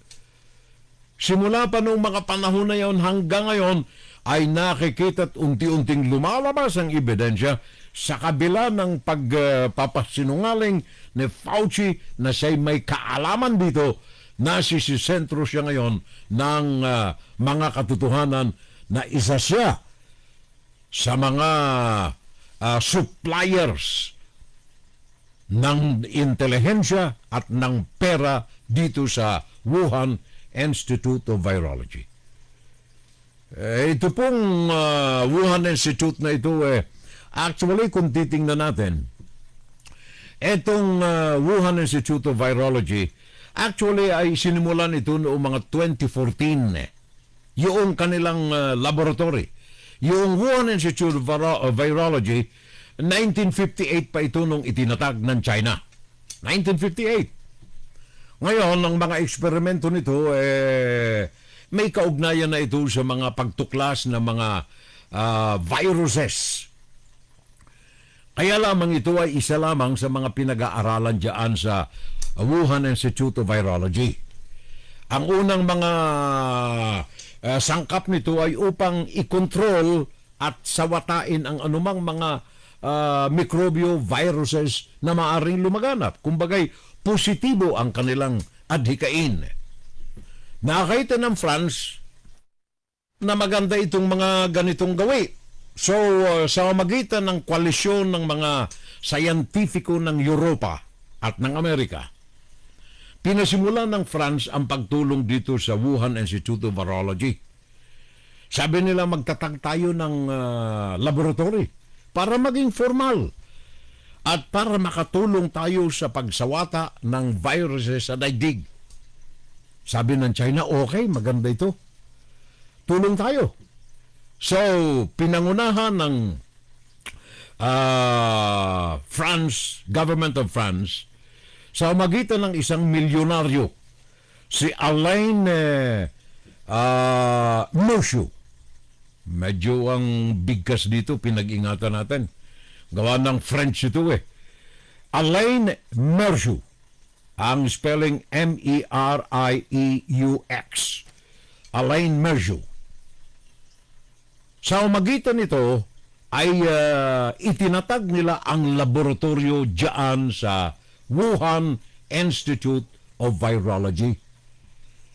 Ang hindi alam ng France ay traidor ang mga komunista. Hindi alam ng France na traidor ang mga komunista. Hindi alam ng France na itong at ng koalisyon ito kasama ng Amerika, ang NIH, National Institute of Health. Hindi alam ng mga ito na ang People's Liberation Army pala ay kaagapay ng komunistang China. Well, sa pagkakaalam ko ng komunista, simula nang napag-aralan natin at binusisi natin ng gusto ang kasaysayan ng Communist China, simula pa noong 1949, simula nung ako'y magsimula ng broadcast noong 1964, ay inisa-isa ko ng binubutingting ang kasaysayan ng China. Ever since, lahat ng mga dokumentong nabulatlat natin sa China ay nagpapakita na hindi dapat pagtiwalaan ang China at hindi dapat kaibiganin sabagat ang China ay traidor at magnanakaw. Yun ang katotohanan riyan sa lahat ng mga pananaliksik na ginawa ko from 1964 hanggang ngayon. So ako'y hindi naniniwala na hindi alam ni Anthony Fauci na ang PLA ay kasama riyan sa Wuhan Institute of Virology.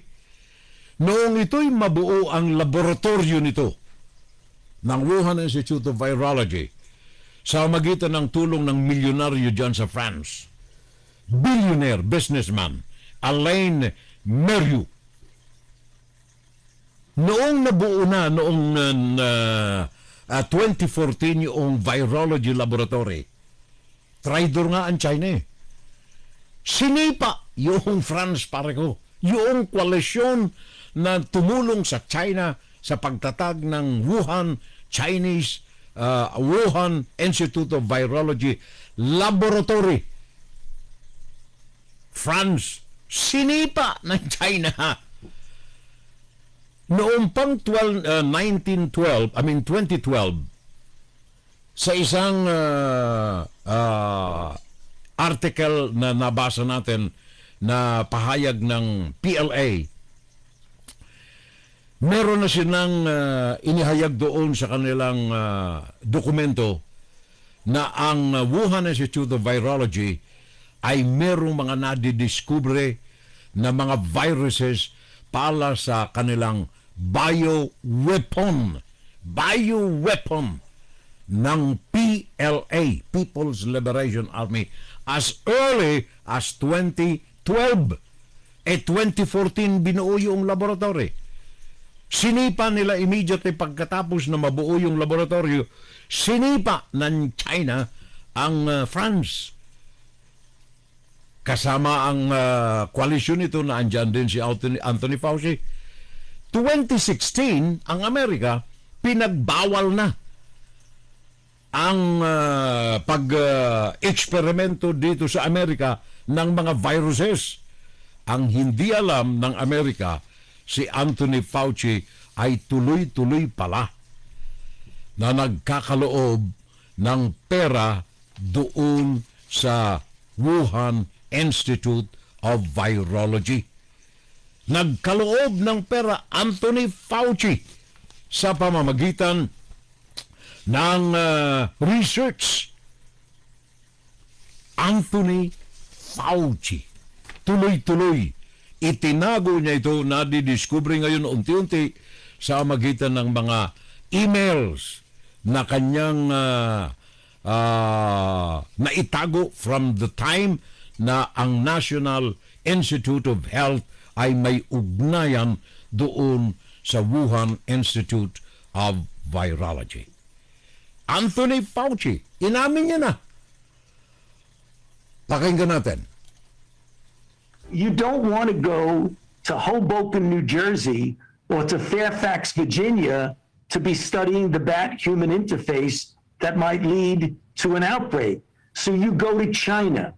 This is a sub-award from a larger grant that received one of the highest scores from American peer reviewers of research that needed to be done. So you say, why do it in China? You do it in China through a very well-known, highly qualified laboratory. Now, you're absolutely correct that I can't guarantee everything that's going on in the Wuhan lab. We can't do that, but it is our obligation as scientists and public health individuals to study the animal-human interface. So it was incumbent upon us to study the animal-human interface and to understand what potential these viruses have of infecting humans, which then might damage the United States. Please let me finish. So you don't want to go to Hoboken, New Jersey, or to Fairfax, Virginia, to be studying the bat-human interface that might lead to an outbreak. So you go to China. So sa madalit sabi, inamin niya. Sa kabila ng mga pahayag na ang Wuhan Laboratory, Wuhan Institute of Virology, ay pinatatakbo kaagapay ng People's Liberation Army, tuloy-tuloy pa rin si Anthony Fauci sa kanyang pagbibigay ng pera i-maintain ang Wuhan Laboratory na patuloy na nag-i-eksperimento ng mga viruses. Ang kanyang dinadahilan, hindi ko gusto kasing dito gawin sa Amerika kasi pag may nakawala ang Amerika, ang mga mamamayang Amerikano malileche. Kaya doon niya sa komunistang China. So ngayon nangyari ang hindi dapat mangyari. Sumiklab ang Wuhan coronavirus. Noong 2015, isang Danny Shoham, isang dating Israel military intelligence officer, nagbigay na ng babala na meron silang mga nakalap na mga ebidensya ng Wuhan Laboratory Institute of Virology ay nakikipagkutsaba sa PLA at ito ay gumagawa ng mga instrumento, weapons, kagamitan, biological weapons para sa kanilang military planning and operations. Hindi kaya ito alam ni Anthony Fauci? Meron siyang gain of function. Ano itong gain of function na ito, mga kapitbahay? Well, ito ay yaan ang parte na ginagampanan ng Amerika ng National Institute of Health na kung saan ay pinamumunuan ni Anthony Fauci na nagsasagawa ng eksperimento kung papaano na ang isang virus ay pwedeng para bagang tanim na itanim mo riyan, kailangang tumubo ng napakabilis, umani ka, magtanim ka uli ng panibago sa ibang mga lugar pa. Yun ang kanilang harnessing ng virus na gusto nilang maging mabilis ang pagdami. Ang problema nito highly dangerous na Kaya sabi ni Fauci, wag nating gawin dito. Yan ang gain of function. Wag nating gawin dito sa Amerika. Doon na lang sa Wuhan Virology Institute Laboratory. Wala na nga yung France. So sino pang magbabantay doon? Hindi nila alam. I don't know kung alam ni Fauci. Ito kaagapay na pinatatakbo ng People's Liberation Army. Transparency? Walang transparency. Inspection, nagsagawa ng inspection, bogus ang resulta. Kaya ngayon ang Amerika ay pinangungunahan ang investigasyon.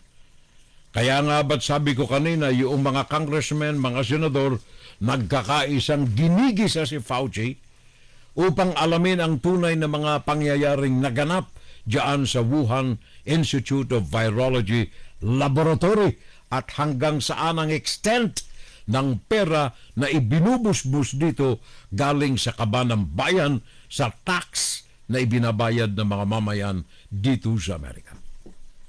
Ngayon, ang Canada, ang France, sabi nila, hindi ito makakayanan ng Amerika alone. Kaya kailangan magkatulong-tulong tayo para mapilitan ang China na ilantad talaga kung ano ang mga tunay na kaganapan doon sa komunistang China. Sa Wuhan Laboratory, malaman na ang mga tunay na mga pangyayari na nagganap nitong mga nakalipas na mga panahon. Malaman na sino ba talaga ang mga dapat managot. Naalala ko tuloy si President Donald Trump sa kanyang talumpati last Tuesday. Sabi niya, yung mga sinabi ko noon, Donald Trump ito, yung mga sinabi ko noon na Wuhan Laboratory ang pinanggalingan ng Wuhan coronavirus na ito. Ang isa na lamang na kailangan patunayan, nakatakas nga ba itong mikrobyo na ito, ang virus na ito, o pinatakas? However, anuman ang mga insidenteng naganap, sabi niya, ang komunistang China ay dapat magbayad ng danyos sa buong daigdig. Sa Amerika lamang, 10 trillion US dollars ang kailangang singilin, sabi ni President Donald Trump dito sa komunistang China. 10 trillion dahilan sa danyos posibles na idinulot nitong Wuhan coronavirus. Saturday Line! Kaya yung mga dati, mga bulong-bulungan ng araw, sabi nila, conspiracy lamang yan That's impossible. Hindi totoo yan.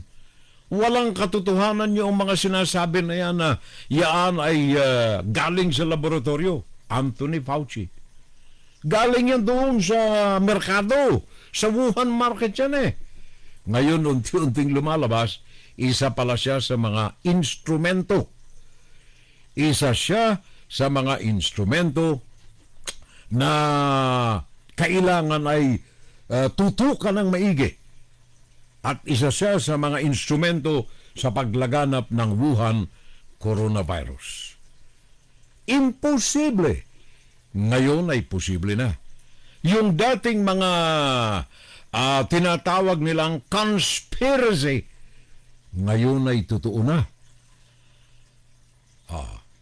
Ngayon, sapagkat totoo, ang mga ginagawa ngayon, injection, di ba?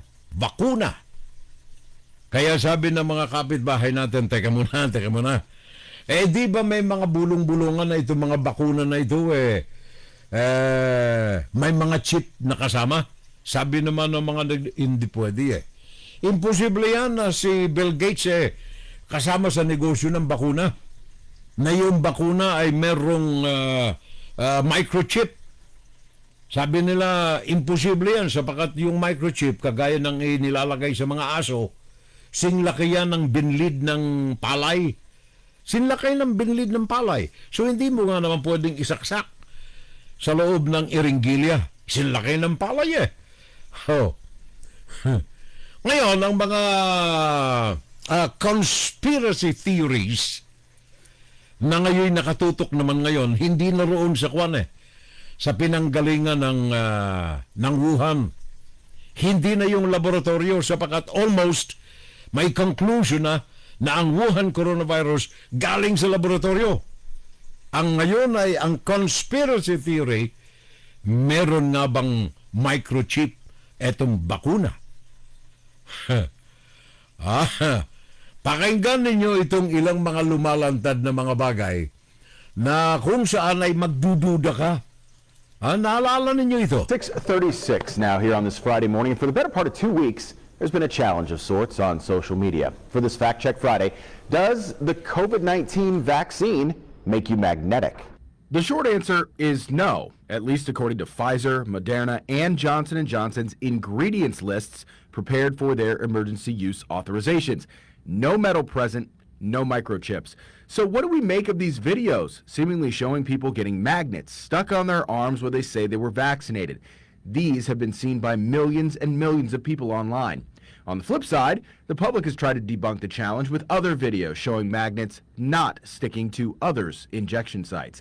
Now, I don't have a way to prove one way or the other that videos showing the magnetic attraction are in fact magnets, or if that person has ever been vaccinated against the coronavirus.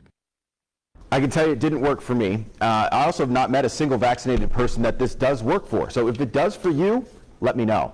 You can send ideas, questions, or concerns to me at adrian.whitsett@wcpo.com. You see? Conspiracy theory ngayon nakatutok sa bakuna. Bakit nga may mga napapanood siguro ninyo, di ba? Yung mga posts dyan sa Facebook.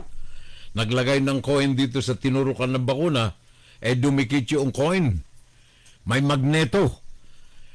Ang kanilang mga ipinakakalat na balita is that baka nga naman may microchip itong itinurok sa kanila. Gawa ng may bakuna di ba? Ngayon, itong mga bakuna na ito, mga kapitbahay, depende sa kung saang produkto nang galing. Sinovac, Sinopharm, fake, hindi. Pakinggan natin sandali ulit. There's a lot of doubt in the minds of millions of people about the COVID-19 vaccines. Doubt being sowed by social media. To help dispel that doubt, here's some of the science behind 4 myths that we found. Myth 1, the vaccine will track you. That lie says the vaccine will be used to insert a microchip in you so you can be tracked. Yes, there are RFID chips about the size of a grain of rice, and yes, they are injected under the skin using a hypodermic needle. But that chip is invasive enough that you'd notice it right away. People also connect the barcode on the syringe with a tracking device, but the barcode is just used to make sure the vaccine is authentic and not expired. Myth 2, the vaccine will alter your genetic code.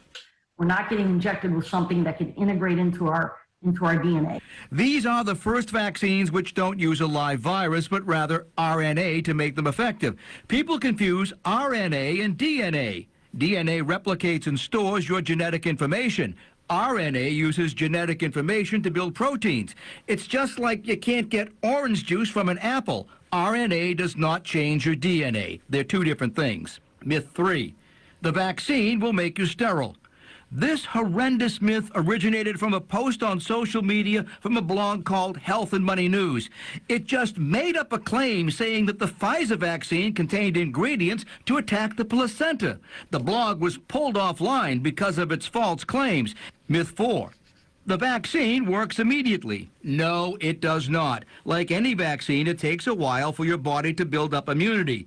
If it's a 2-dose vaccine, research shows immunity kicks in 7 days after the second dose. For a single-shot vaccine, clinical trials show immunity develops after 14 days. People have asked me, which vaccine should I take? And my answer is whichever one is available to you. The World Health Organization estimates 3 million lives will be saved by COVID-19 vaccines in the first year alone. So don't put yourself at risk by believing some fraudulent myth on the internet. Working for you, I'm consumer investigator Steve Sprazier. Thank you very much. Anong pangalan niya? Steve Fraser. Taga Ohio, Cincinnati, Ohio. ABC News. Cincinnati, Ohio. So, kumbaga, ang tawag ngayon dito sa mga ayaw maniwala rito ay mga myth. Ito'y mga nagkakalat ng conspiracy theory. Para bagang yung dating conspiracy theory na ang Wuhan virus galing sa laboratory. Ngayon na unti-unti nang nalalantad, unti-unti nang napapatunayan na yung tatlong unang mga sayantipiko na dinapuan ng Wuhan coronavirus noong Oktubre pa lamang 2019, hindi pa lumalaganap, itinago pa ng komunistang China ang katotohanan.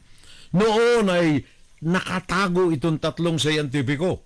Ngayon ay binusisi ng mga senador, kongresista at mga gobernador ng Amerika, lumalantad na totoo na Wuhan coronavirus ang tumama dito sa mga sayantipiko na ito na nasa kote ng Wuhan noong Oktubre of 2019.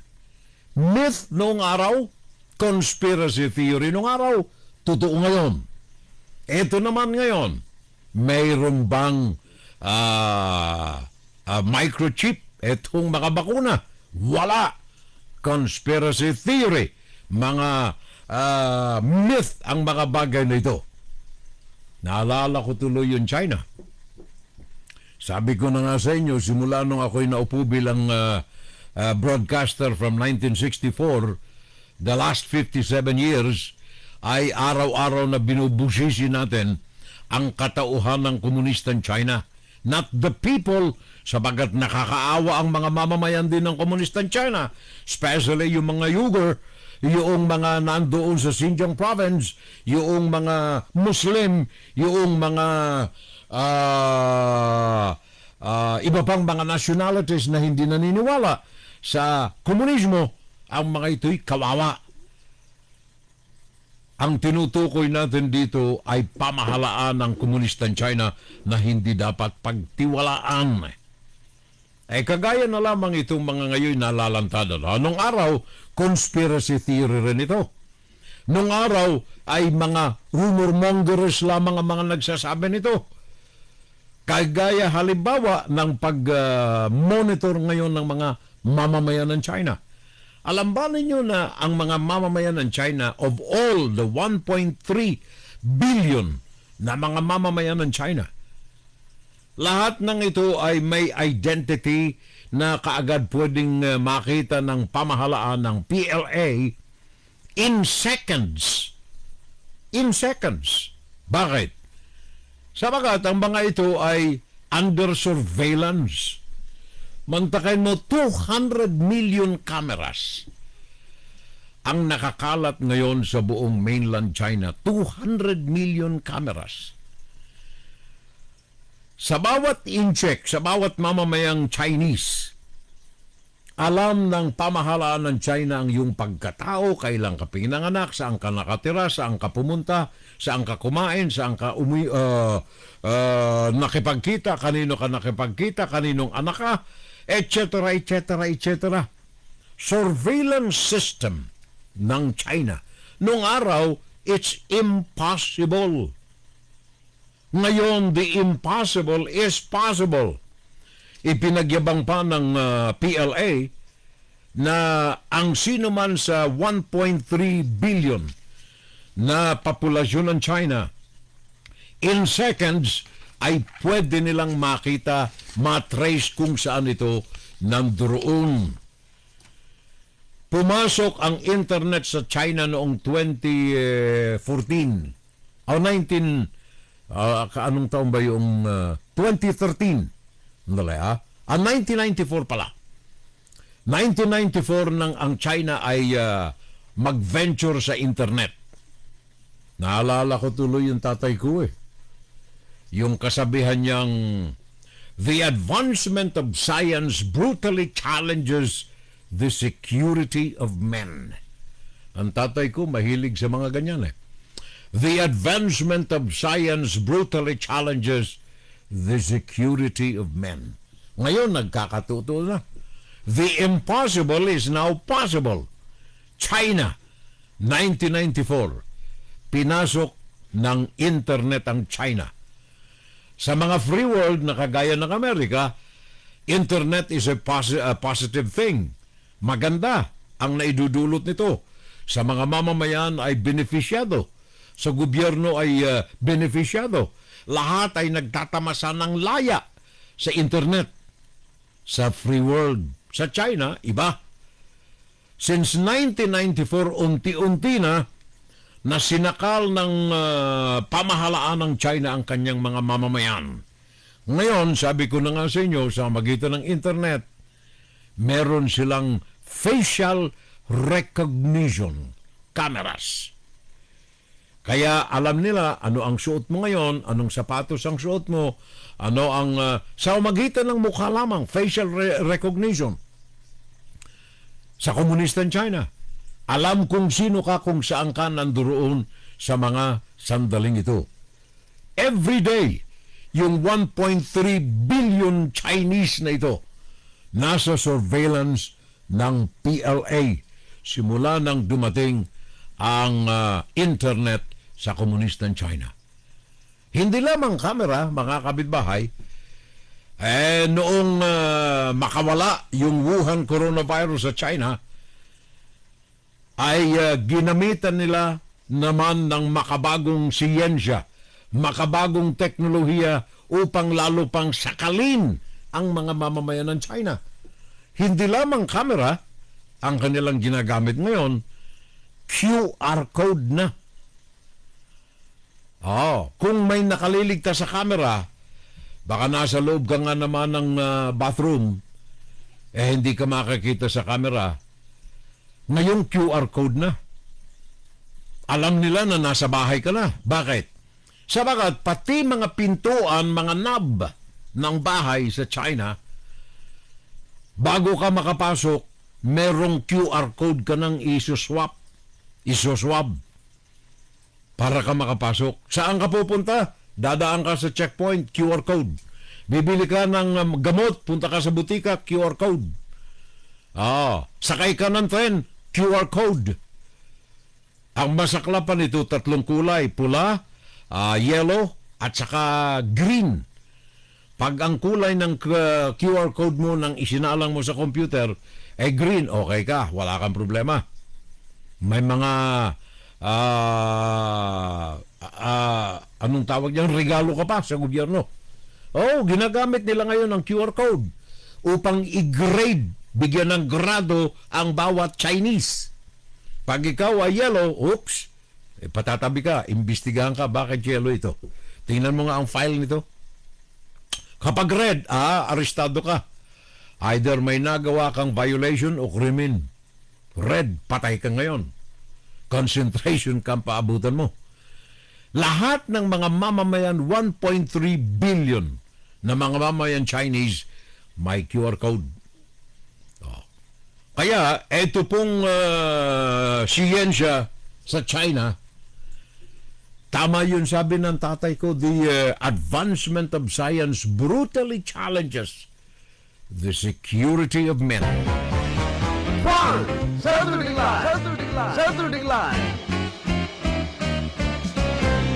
Meron silang social credit system, by the way, kagaya ng sinabi ko.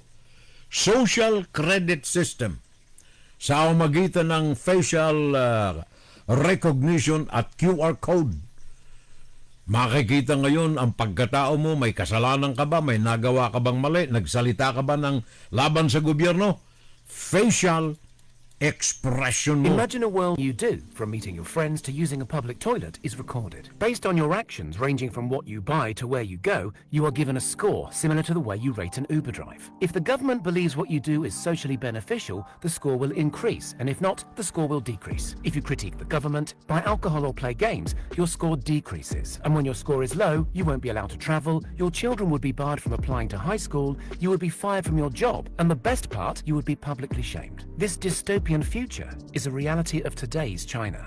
According to People's Daily, China's facial recognition system has become so advanced that it can scan the faces of 1.4 billion Chinese citizens in just a second. After the arrival of the internet in China in 1994, it became a very critical channel of communication for Chinese citizens. In a place where speech and access to information were heavily restricted, the internet became a medium where people could find uncensored news, speak their minds, and even organize protests. However, as time passed, the authorities found a way to block the free flow of information and use the internet for their benefit. Within a decade, they built an extensive infrastructure of surveillance combined with cutting-edge technologies. With the help of it, they tracked those who spoke against the government, and they were subsequently arrested or intimidated. Things worsened under Xi's era, when a ruling was made by Supreme People's Court in September 2013. According to it, a person could face a prison for 3 years for posting comments that spread rumors and are deemed to be defamatory by the authorities. Soon, the state media revealed that the government had hired more than 2 million individuals as microblog monitors to report on online postings to official censors.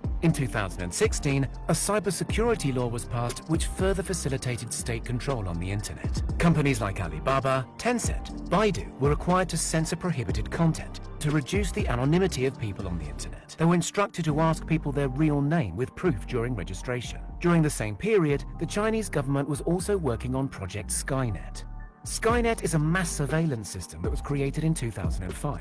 However, the government revealed its existence in 2013, when it had already installed a network of 20 million cameras across the country. By 2019, this number increased from 20 million to 200 million. 200 million cameras sa loob ng mainland China. Kaya ikaw ay mamamayan ng China, saan ka man pumunta, alam ng pulit buro, alam ng pamahalaan. Added to that, pagkatapos na sumiklab yung Wuhan coronavirus, naandyan naman itong QR codes. Alam ba ninyo, sabi ko na nga kanina, papasok ka lang ng bahay, kailangan i-swipe mo yung QR code mo. Oh, yung QR code na andyan sa yung iPhone eh. Kaya alam niya na ikaw ay umuwi na ng bahay. In Hangzhou, to enter a tower block, you need to have your temperature taken and registered. And you must have an app on your phone into which you input your name, temperature, recent travel, and ID number. The information generates a color code. In Hangzhou, to go out of the community or to public activities, you need to have a green code. This green, yellow or red code is automatically decided through the system. It uses big data to decide whether you've been to affected districts or come into contact with those people. But few know exactly how their data is being used. We actually looked at the back-end code that the app was running, and what you could see is the moment that a user gives it permission to access data, it immediately sends a function that says report info and location to police. And then we looked into it, and the police were a key developer of the product as well. And so from that you can tell that the data is basically being sent back to the police the moment somebody actually uses the app. In some 200 Chinese cities, you now need a green code to get on public transport. Without it, you can do almost nothing. No crisis should go to waste. The coronavirus has given the Chinese Communist Party an opportunity to increase state surveillance, knowing that most people will be more worried about the epidemic than their privacy.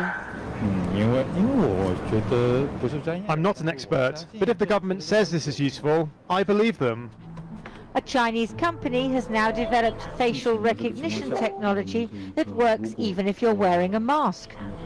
The epidemic has enabled the Chinese authorities to normalize digital social control, something they're unlikely to relinquish. It's been suggested that China's authoritarian leader lost credibility because of the initial cover-up of the epidemic. But in Chinese, the word for crisis is made up of two characters: danger and opportunity. Crisis is danger and opportunity. Nakakatakot yun na yun sa China. Ala ka nang maaaring gawin doon na hindi alam ng PLA, ng People's Liberation Army. Wala kang magagawa na hindi nila makukontrol. Gawa ng lahat ng ito nakikita either sa camera o kaya sa QR code mo. WFGS Broadcasting worldwide, day and night time. WFGS streaming online, music on the fly, ready online.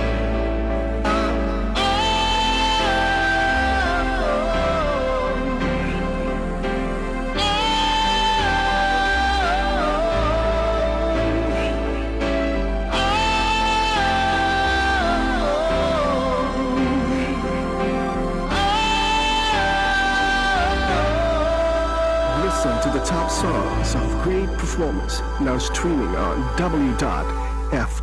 Oras natin mga kapitbahay, ganap ng 10 minuto makalipas ang alas 12 ng ating gabi, Philippine Standard Time.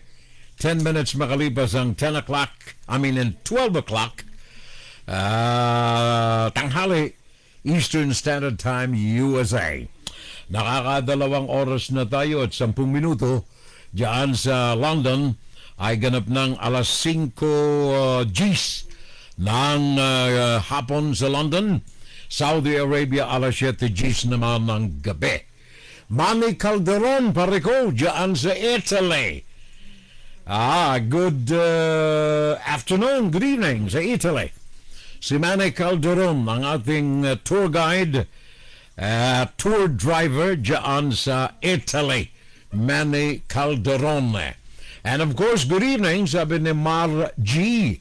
Welcome to the community, Mar G. And your name? Nandirito ang aking mga anak na mga dalaga. I see them. Say something. Come here. Come here.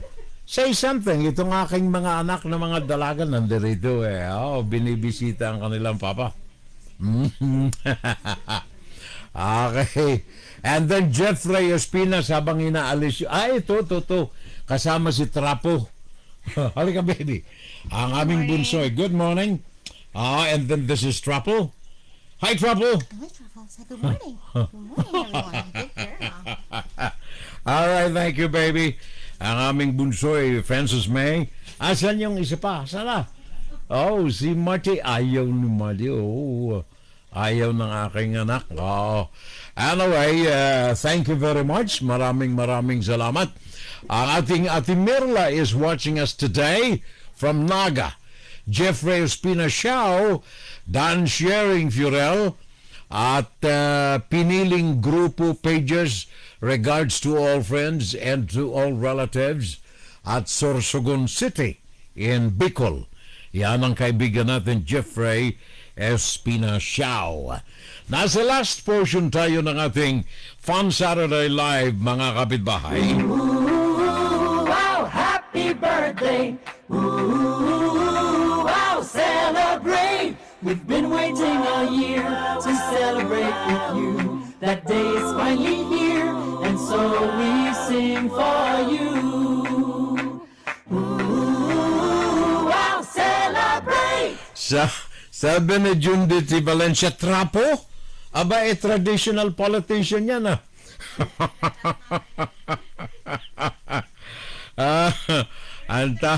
Antaw, ha? Ano? Ang tawag ko kasi binibiro ko itong aso ng baby namin. Ang kanyang pangalan ay Trapple. Yan sa English, Trapple. Sa Tagalog, trapo. Happy birthday na lamang kay Alex Pasino, Rico Anzo, Nicole Lee, AJ Salvo, Filipina Archie, at saka pa rin natin si Roger Alama. Pare ko, happy birthday today. Roger Alama ng Knights of Rizal. Pare ko, my big brother. Hi, pare. Happy birthday today. May you enjoy your celebration. And may you have the best of days to come from today. How old are you, my partner? Roger Alama. Aha. Manny Calderon watching from Italy. Kumusta na lamang daw kayo lahat yan? Bukas naman Sunday, Janet Cablay, Maria S., Antonio Salao, Nenita Borromeo, Francia de Vera, Alfie Salvo, Jacine Alcaraz, and Mila Hernandez.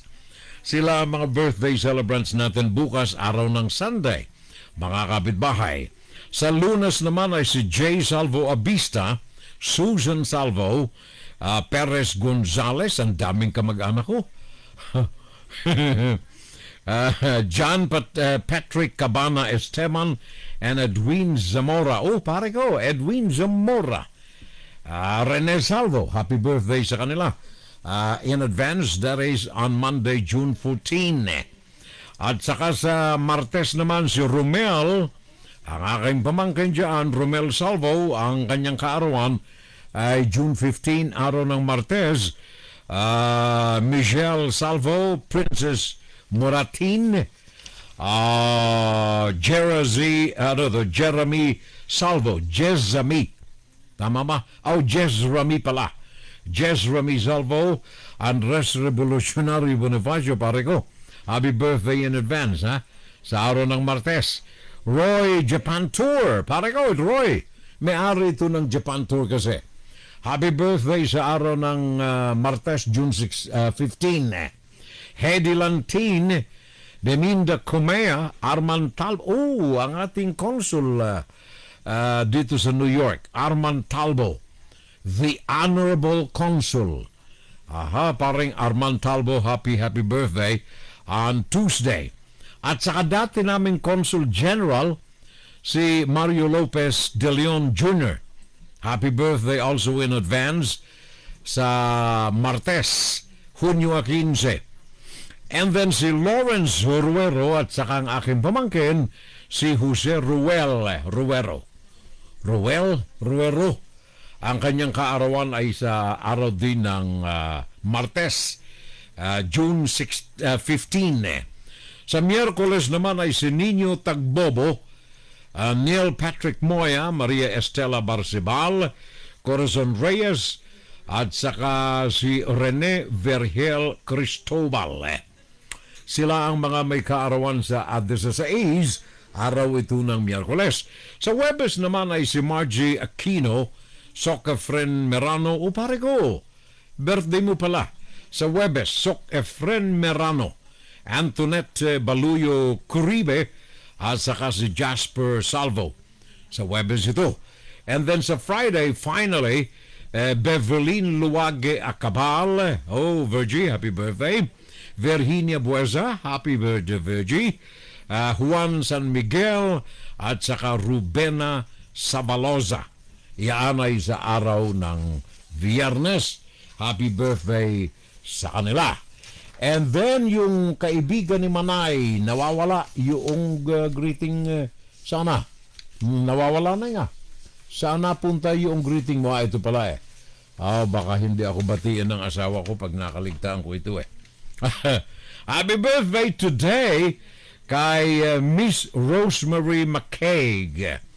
Happy birthday to you, Rose, and may you have a beautiful day today, and of course may you have the best of luck from this day on. Rosemary McCaig on her birthday today, June 12. Also today, Kalayaan 2021. Ito ay public service natin ito para sa mga nandirito sa New York. Kalayaan 2021, celebrating 123rd Philippine Independence Day.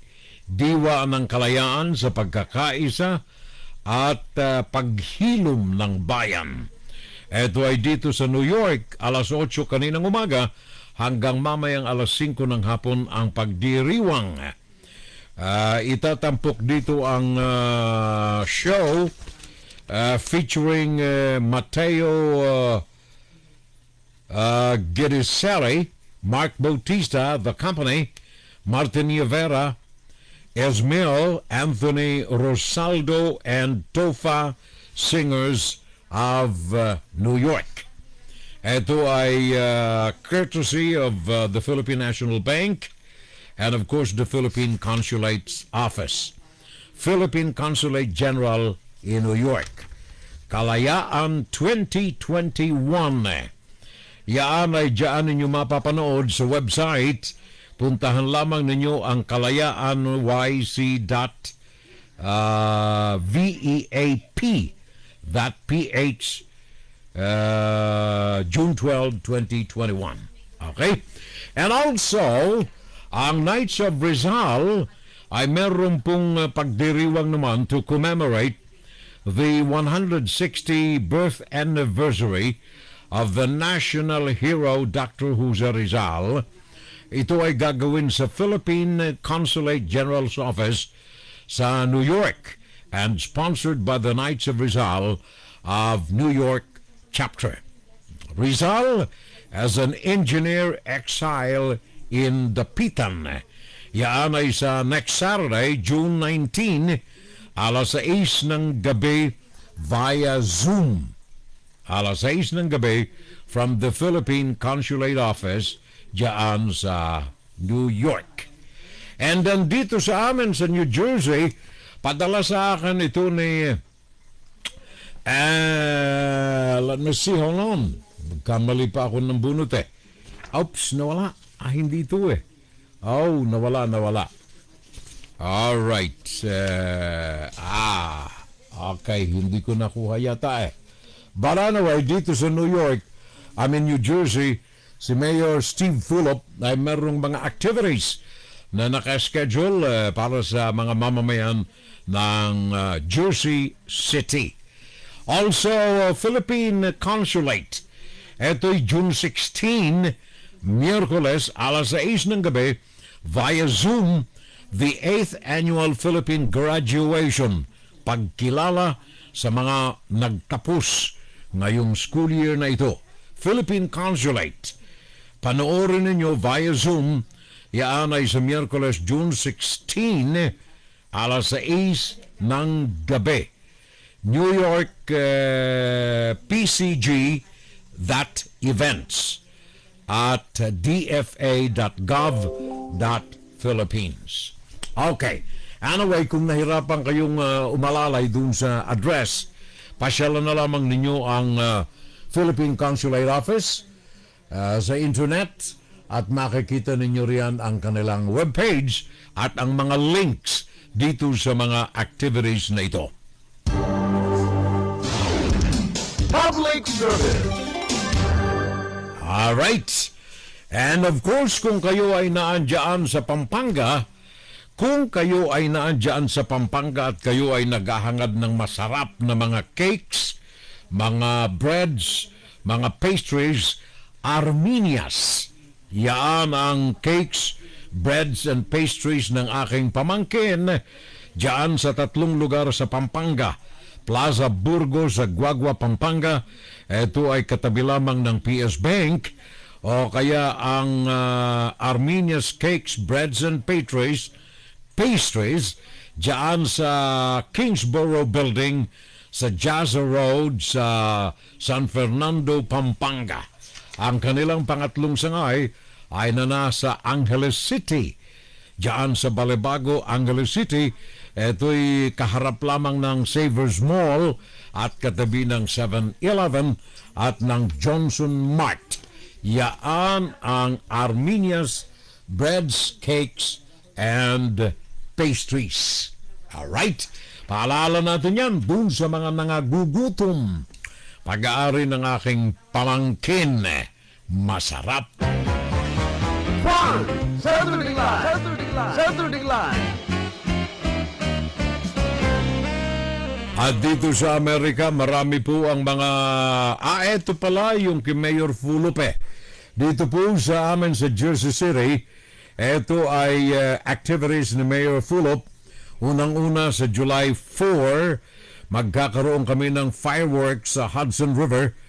At ito ay pagbabalik ng nawala na antala na fireworks na lagi ng pinagkakaabalahan at kinasasaya na mga nakatira dito sa amin sa Jersey City. Sa Hudson River, fireworks on July 4. The largest firework display by Guinness World Record. Ito dito sa Hudson River. Thank you very much. And salute to you, Mayor Steve Fulupe. Just one of the activities that we will see in Jersey City as the 4th of July is coming. So, thank you. Ayan ay sponsored, by the way, by Gucci, the biggest fireworks in America, by the Guinness World of Records. And then, yung mga kababayan nating mga Pilipino, by the way, na umaasa na kayo ay magiging American citizen sa magitan ng TPS o Temporary Protective Status na ipinagkaloob sa inyo, pakinggan ninyo itong balita namin na ito. Ugnayan! Pakinggan! Alright. Ang Supreme Court dito sa Amerika, mga kapitbahay, ay nagbigay po ng desisyon the other day. Kaugnay ito ng application for permanent residency. Nitong ilang mga napagkalooban ng temporary protective status dito sa Amerika. Hindi kayo qualified kung kayo ay pumasok dito sa Amerika ng illegal. As in the case of Jose Sanchez at Sonia Gonzalez.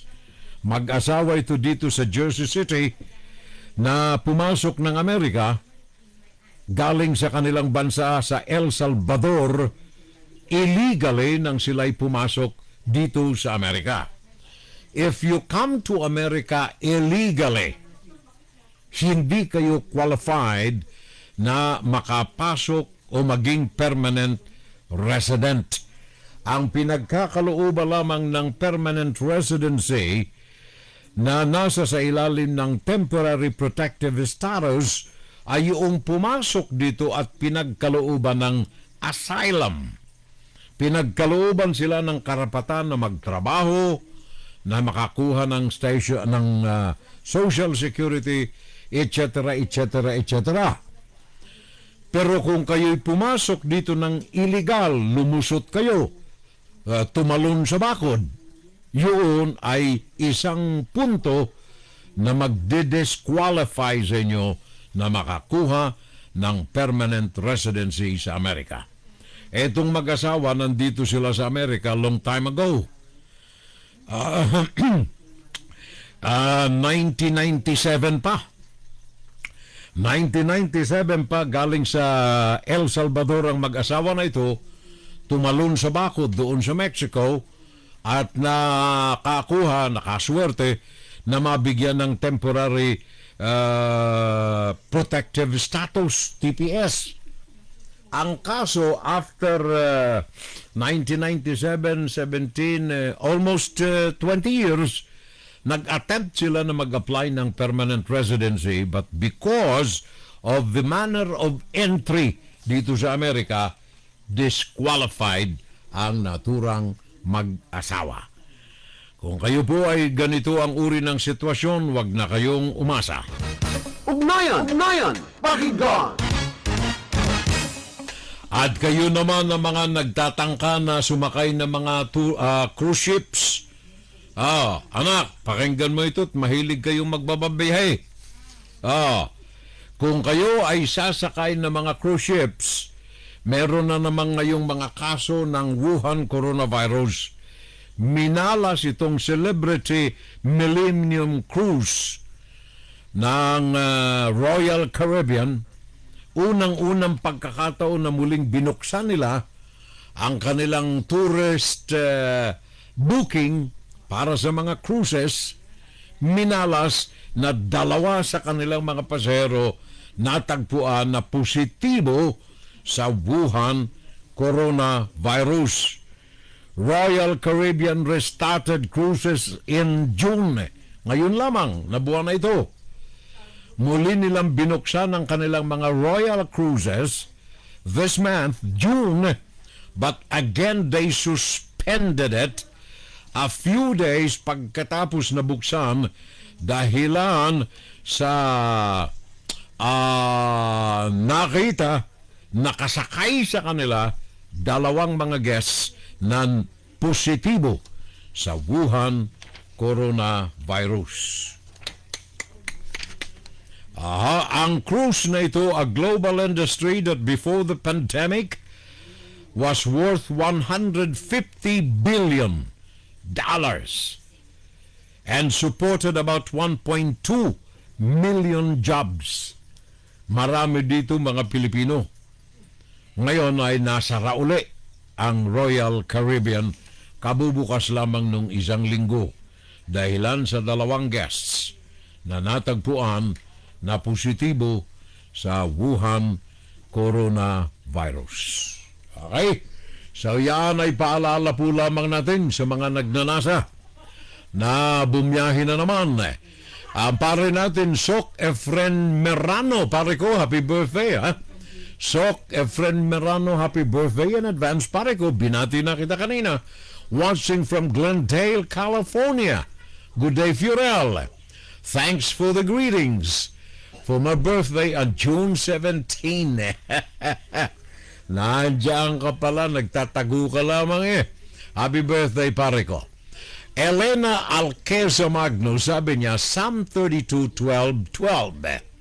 Blessed is the nation whose God is the Lord. Tama yun. The people whom He hath chosen for His inheritance. Magaling. Thank you, ha? Elena Alqueza Magno.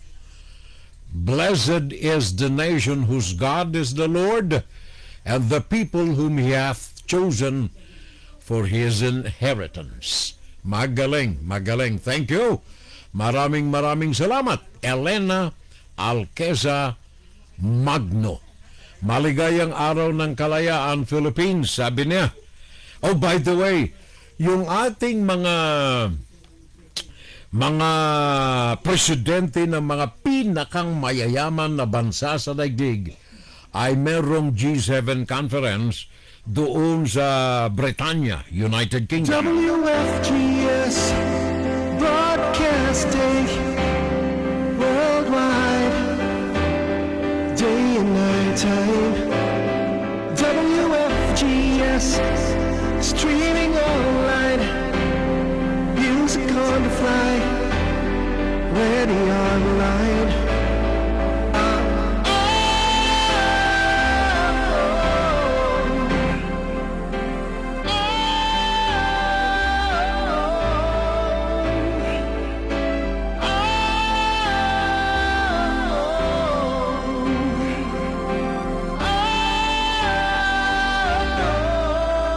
Listen to the top songs of great performance, now streaming on W.FGS. Thank you very much. Maraming salamat, paring Archie De Rocos. Thank you. Superstar natin na composer, songwriter, Archie D. Ang G7 or Government of Seven ay nagkaroon po kasalukuyang ginaganap ang kanilang G7 Summit doon sa United Kingdom. In fact, ang host country headed by Boris Johnson ay nanawagan ngayon sa kanyang mga kapwa, mga world leaders na kung maaari ay magkatulong-tulong, magkaisa na itayo ang isang magandang bansa sa daigdig. Nagkakaisang bansa sa daigdig at labanan ang patuloy na paglaganap ng pandemya na galing sa komunistang China. Ako na ang nagdagdag. Ang punong ministro na ito ay nagsabi, It is very vital to learn from the mistakes of the 2008 financial crisis and to tackle the scar of inequality. Panawagan ito ni Boris Johnson ng Britanya. So US President Joe Biden is among those being hosted by Mr. Johnson sa 3 araw na G7 summit na nagsimula kahapon. Magtatapos ito bukas, araw ng Sabado. Siguro pakinggan natin itong report na ito para mas maliwanagan natin ang affair. Offer help, offer a helping hand. That's who we are. President Biden, for the first time, standing side by side with world leaders. The G7 summit at a seaside resort in Cornwall, England, the first in-person gathering of heads of state since the start of the COVID-19 pandemic. President Biden's message, America is back. A key goal, convincing allies he'll be a more committed and equal partner than former President Trump. So far, it may be working. French President Emmanuel Macron embracing President Biden as they walk together into the first summit meeting. And British Prime Minister Boris Johnson after his 90-minute meeting with the president on Thursday. It's wonderful to listen to the Biden administration and to Joe Biden because there's so much that they want to do together. President Biden's meeting with Russian President Vladimir Putin is next Wednesday, but it's looming large here at the G7. Mr. President, what's your message to Putin? The leaders spent most of Friday behind closed doors talking climate change, the pandemic, and economic recovery. The G7 nations committing to provide more than 1 billion COVID-19 vaccine doses to the global immunization effort. The U.S. leading the way, pledging 500 million doses. The G7 leaders coming together to endorse a global minimum corporate tax rate of at least 15%. Earlier Friday, First Lady Jill Biden touring a Cornwall preschool with the Duchess of Cambridge, Kate Middleton. And tonight, a royal reception for the G7 leaders and their spouses. Queen Elizabeth traveling to Cornwall to host the event with Prince Charles, his wife Camilla, Prince William, and the Duchess. Yan ang mga kasalukuyang nagaganap ngayon sa Britanya, sa United Kingdom. Nandoon ang mga leader ng G7, Government of 7, mga top superpowers. And of course, nandoon din ang European Commission President Ursula von der Leyen at European Council President Charles Michel. Nandoon kasama sa mga presidente, mga pinuno ng 7 great countries of the world. Nandoon, of course, si Queen Elizabeth, ang Prince of Wales, Duchess of Cornwall, at Duke and Duchess of Cambridge, kagaya ng napakinggan ninyo. And of course, inaasahan na magkakaroon ng maayos na resulta ang meeting between Vladimir Putin of Russia and then Joe Biden ng Amerika. Ngayon, itong panig ng Russia, umaasa sila na sana'y magkaroon ng press conference yung dalawa. Kumbagay, side by side ay haharap sa media para magkaroon ng balitaktakan, ng pagpapalitan ng mga pahayag. Kaya lamang medyo malabo sa panig ng Amerika ni Joe Biden na pumayag itong magkaroon ng press conference one-on-one with Vladimir Putin ng Russia. Para maliwanagan po natin, nais kong ipagkaloob sa inyo itong tinig na ito ng reporter ng CNN, Matthew Chance. May kaugnayan dito sa bagay na ito. Well, Jake, first of all, we spoke about the possibility of a joint press conference. And, you know, I think what came out of the conversation I had with Dmitry Peskov, the press spokesperson for Vladimir Putin, is that there wasn't going to be a joint press conference. And that was disappointing to them. They said they'd gone into this process expecting and asking for a joint press conference, but it seems that the American side did not want to do that, obviously for various reasons. And that's interesting because one of the main reasons that Vladimir Putin was so keen to have a summit with US President Joe Biden is that he loves the idea of standing on a platform, the same platform as the American leader. He can be seen around the world and to his domestic public as being an international statesman. So if you take that away from him, it undermines one of the main motivations for him going to Geneva, Switzerland in the first place. Nevertheless, Dmitry Peskov, the press attaché, the press secretary for Vladimir Putin, saying that that was not a factor at all, and that was not the reason that Vladimir Putin wanted to have this summit. Take a listen.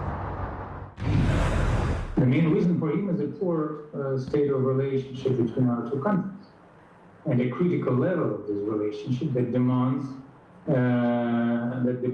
a summit between our two countries, because this is the only way to arrange an evaluation of the situation in our relationship. Yan ang tinig ng spokesman ni Vladimir Putin. Mahaba-haba yung kanyang sinabi, kaya lang mahirap intindihin gawa ng echo. Kaya itinitigil ko na lamang. Nais kasi ng panig ni Vladimir Putin na magkaroon ng press conference na magkaharap yung dalawa. Kaya lamang si Joe Biden mukhang ayaw na gawin ang ganitong uri ng pakikipag-usap sa media. Nais ng Russia na maliwanagan kay Joe Biden itong mga hidwaan. You will remember na ang Amerika ay nagkaroon ng sanction laban sa Moscow sa panahon ni anong tawag niya ni Donald Trump. At ito ay lalo pang pinaigting ang mga sanctions na ito ngayong panahon ni Joe Biden. Hindi lamang yan, tinawag ni Joe Biden si Putin na killer nung nakalipas na buwan ng March. So nais na maliwanagan ni Putin ang mga issues na ito at ang damdamin ni Biden kung ano ang ipinatutungkol nito kay Vladimir Putin. Si Biden ay hindi handa sa ganitong uri ng press conference. Sabi ni paring Jess Honoro, US is back. Bakit? Umalis ba ang Amerika? Ayan ang tanong kay Biden. The reason, pare ko, alam mo naman ang media, hanggang ngayon ay may galit pa rin ang media kay Donald Trump. Kaya ang kanilang impression is that si Joe Biden ang muling nagbukas ng pintuan para sa pakikipagsalamuha sa Government of Seven or G7 at ibang mga bansa. Okay. Maging sa United Nations, pinararating ng media na negatibo ang approach ni Donald Trump maging sa United Nations. Para natin, sabi ni Julie Valencia, if the investigation results at the end of the day confirm that the COVID-19 is really a leak from the Wuhan laboratory, will China be punished? If so, who will punish China? Will China be required to pay for damages? Who will require China to pay? Of course, maganda itong mga tanong mo, pare ko, ha? Of course, China will not pay. So what will be the action taken against China? Just asking. Pare ko, remember noong ikalawang digmaang pandaigdig, bakit napilit na magbayad ng damages at bakit nagkaroon ng paghusga doon sa mga war criminals? Think of that, pare ko. Ngayon, maaring ang International Court ang paghapagan ng kaso laban sa China. Or maaaring bumuo ng komisyon ng mga bansa sa daigdig upang ipursigi ito. I-broadcast ko kanina sa earlier part ng ating programa na noong Martes, sabi ni President Donald Trump, sabi niya, ang China, simula pa nung ito'y inihayag ko, nung ako'y nakaupo sa tungkulin, Ang China ang pinagmulan ng Wuhan virus. Ang laboratorio ang pinagmulan ng Wuhan virus. Ang China ay kailangang singilin at magbayad sa Amerika ng 10 trillion US dollars sa damages na inabot ng mga Amerikano at sa emosyon damages sa kalooban ng mga Amerikano. Bayaran ito ng komunistang China. 10 trillion ang itinaga na presyo ni President Donald Trump. Sana nasagot ko, pare ko. Paring Jundi T. Valencia, yung mga katanungan mo na yan. Very legitimate questions. If the investigation results at the end of the day confirms that the Gov't confirm that the COVID-19 is a leak. More so kung ito ay sinadya, pero walang posibilidad siguro. The impossible will remain impossible. Pero sa leak, the impossible is now becoming a possibility. Leak sa Wuhan virus.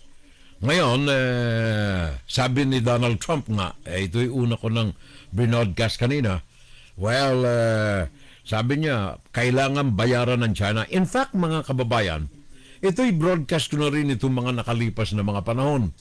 The reason why lahat na ng propaganda, lahat na ng marketing, lahat na ng trolls, lahat na ng 5 cents or 50 cents, lahat na ng kanilang mga nasa Communications Bureau ng Politburo ng China, lahat na ay pinakikilos ngayon upang harangan ang mga lumalantad na ngayon ng mga balita na ang virus galing sa laboratorio.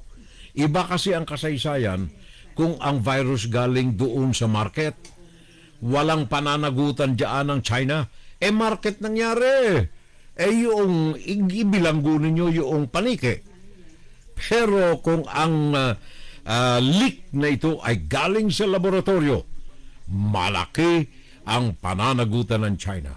And Donald Trump is just right sa kanyang pagsabi, bayaran ninyo ang Amerika ng 10 trillion dollars sa danyos pisikal at danyos posibles at sa sakit, sama ng loob na inabot ng mga mamamayan.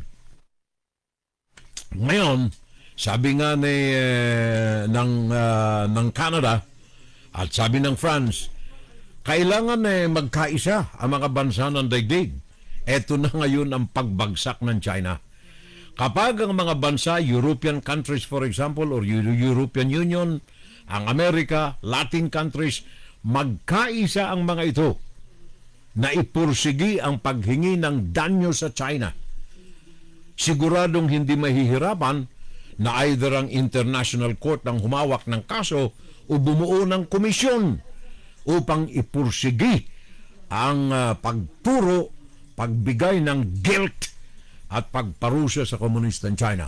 Sana mangyari yan Sana mangyari yan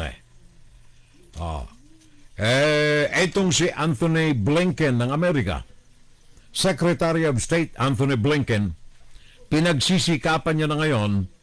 In fact, kausap niya, I think kahapon, the other day, ang kanyang counterpart sa China. Kahapon pala. Kahapon Friday. Nakausap niya, pinagsisikapan niyang kausapin ang kanyang counterpart sa China upang mapag-aralan, maipagkaloob ang pagnanasa ng Amerika na muling magkaroon ng investigasyon. Hindi yung hawak ng China, kundi investigasyon ng free world. Sila ang pipili. Walang influensya ang World Health Organization.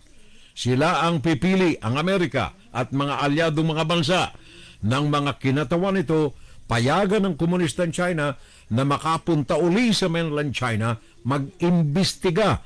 Bahagi ito ng patuloy na investigasyon. Sa ngayon ay nahahantad ng katotohanan na ang virus na itong pumatay ng milyon ay galing sa Wuhan Laboratory. Kaya si Anthony Blinken, I don't know, Wala pang pahayag ngayon ang kinatawan ng China kung papayagan na muli na maglunsad ng panibagong probe o kaya investigasyon ang free world laban sa komunistang China sa pinagmulan ng Wuhan coronavirus. Ngayon, hindi pa tayo tapos dito sa Wuhan coronavirus. Meron na namang Delta coronavirus. Delta coronavirus.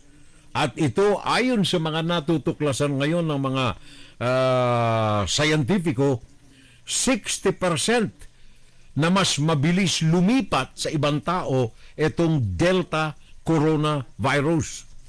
Yun ang sinasabi ko ngayon kanina, mga kapitbahay, na si Anthony Fauci ang may matinding pananagutan dito. Gawa ng itong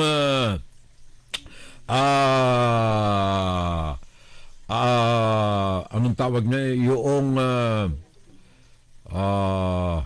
nakalimutan ko na naman yung eksperimento ng NIH, ng NIH na inilipat niya galing dito sa Amerika without the knowledge of the American government, inilipat doon sa Wuhan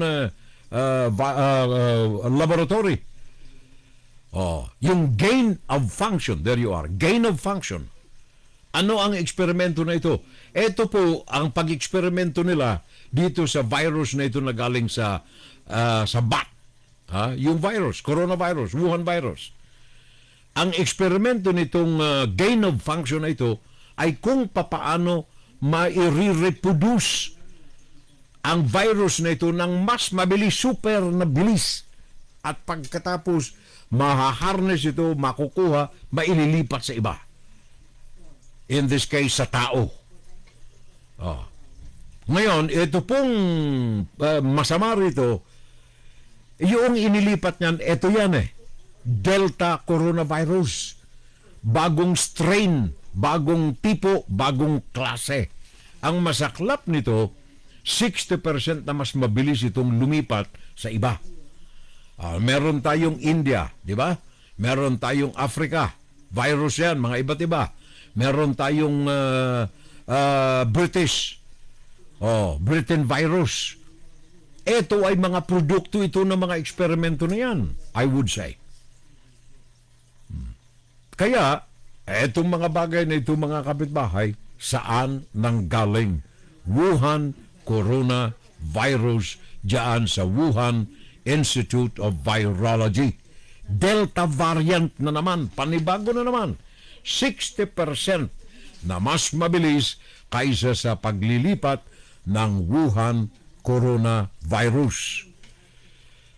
Matindi ito, mga kapitbahay. Pakinggan natin itong report na ito. The Mid-Atlantic states, California, look really good because of high levels of vaccination. That a single dose is not very effective, but 2 doses fully vaccinated people are. And that's what we're achieving in the Northeast and in California. But here in the South, particularly in Louisiana, Mississippi, we're seeing really low vaccination rates, and less than 10% of adolescents are vaccinated in many of these southern states. So we have a real vulnerability here. At this time last year, we were looking pretty good, and then we had that enormous acceleration after the July 4th holiday. July, August, September was terrible in this part of the country, and we have to assume that Mother Nature is telling us that that same thing's going to happen again. So I'm really holding my breath about the South is what happens over this summer.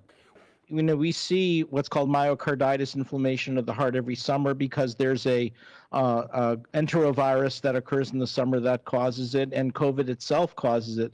So I think this is what has to be sorted out with that CDC advisory meeting, whether it's truly due to the vaccine or due to other viral infections, and it can cause shortness of breath, exercise intolerance. Kids can get pretty sick from it. Fortunately, it's extremely rare, but as I say, we still have to sort out the true links to the vaccine. So yan ang bagong Delta variant ng Wuhan coronavirus. 60% na mas mabilis. Sabi nga ng kaibigan natin, si Parang Junity Valencia, eto cream de la cream. Etong virus na ito, matindi. baka kailangan mo ang moisturized eye drops, Furel. Napapansin mo ba? Anong tawag niyan? Nanunuyo ang mata. Pero itong Delta pare ko, buti na lamang itong Delta COVID variant na ito ay ayon sa mga investigasyon nitong kagaya halimbawa ng Novavax, isang uri ng vaccine ulit ito.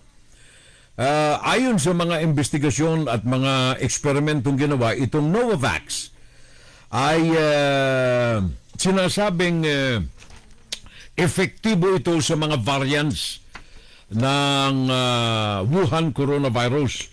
For example, kasama na rito itong Delta virus na ito na nadiskubre variant galing sa United Kingdom. Sabi rito, Novavax also said studies in mice and baboons found that a different vaccine specifically targeting the South African variant now known as the Beta produced immune responses and protection, and that it is expected to conduct further clinical testing of the beta-focused vaccines in the fall. So, sana okay itong sabi ng Novavax na ito na mas efektibo itong mga bakuna ngayon na ginagawa, especially itong galing dito sa JJ at saka sa Sinovac, AstraZeneca at iba pa. Maging itong FDA ay iniulat na itong J&J ay magaling na sumasalungat dito sa mga uri ng mga bagong variants na ito ng Wuhan coronavirus. Oh, by the way, naalala ko tuloy itong mga bakuna ng Johnson & Johnson. Masaklap na balita itong tinanggap natin. Galing ito dito sa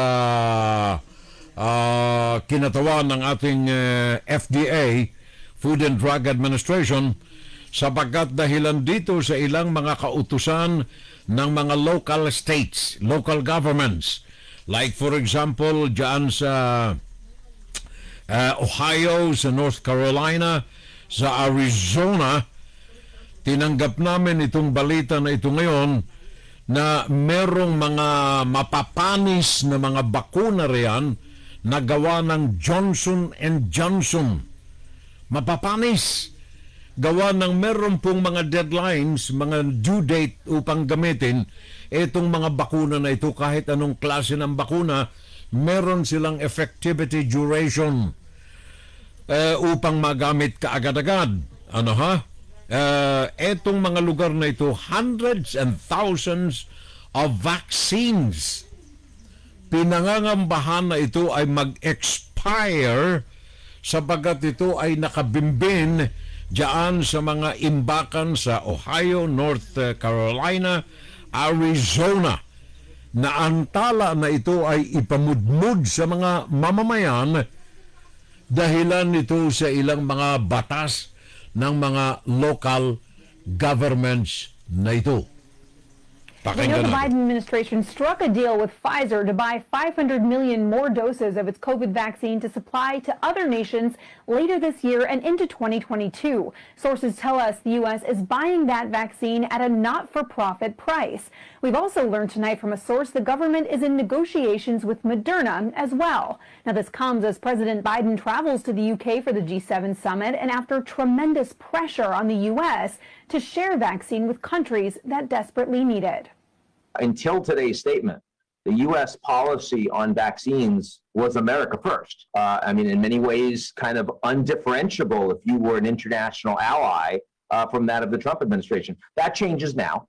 But the move doesn't address the hundreds of thousands of doses of vaccine at threat of expiring across the U.S. in the next few weeks if they're not used, mainly from Johnson & Johnson. Ohio's governor warning this week 200,000 doses in that state will expire by June 23rd. North Carolina tells us it has 135,000. In Arizona, more than 100,000.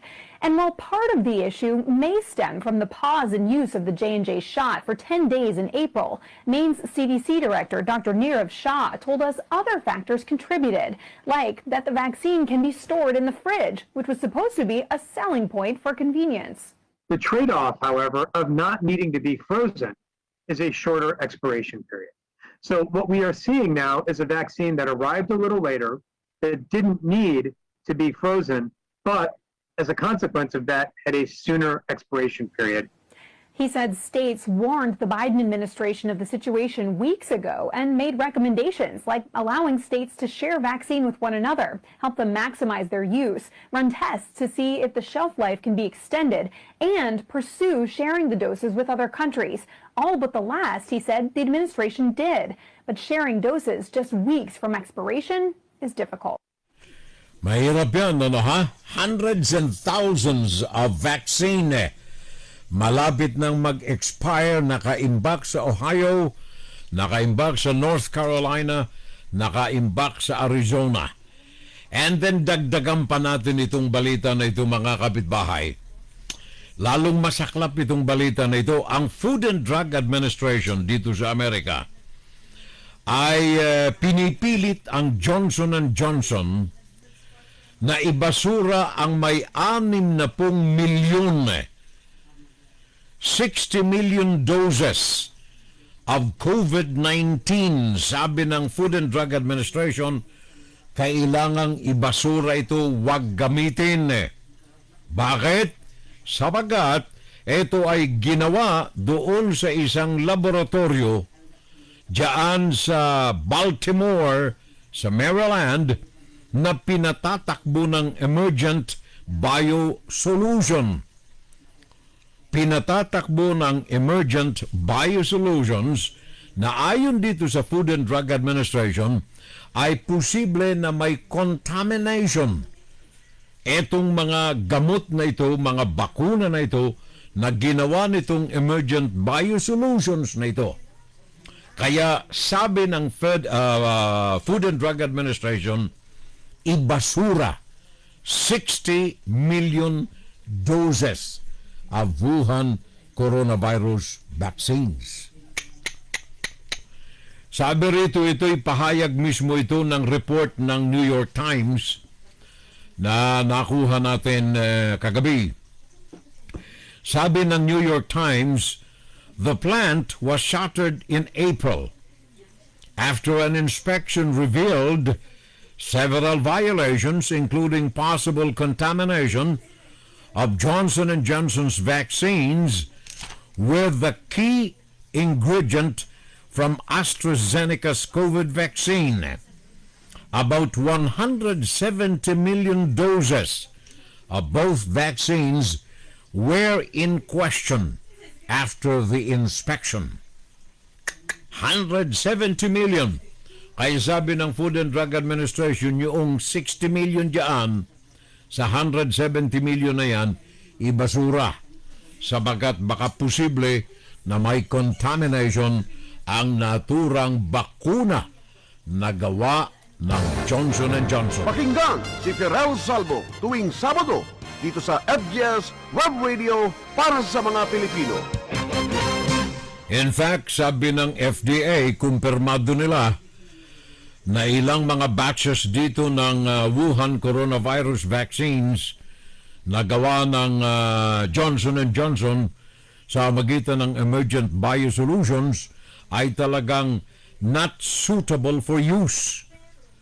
Without confirming the exact number of doses that were discarded, the agency said, ito yung FDA, Food and Drug, it was cleaning 2 batches of vaccines or 2 batches of vaccine materials manufactured by the plant. And according to emailed statements, the Associated Press reported that the 2 batches would account for about 10 million doses of Johnson & Johnson vaccines. 10 million, pare ko. Matindi yan, ha? Saturday Live! New Jersey, I heard, is the center of pharmaceutical companies and laboratories. Yes, sir. Marami, ang lalaki ng mga laboratorio namin dito. Napakalalaki ng mga laboratorio dito sa New Jersey. Tama ka. Good night, Nono. Sabi ng aking kapatid, si Atenena. Thank you, Te. Thank you very much. Good night. Ingat na lamang. I love you.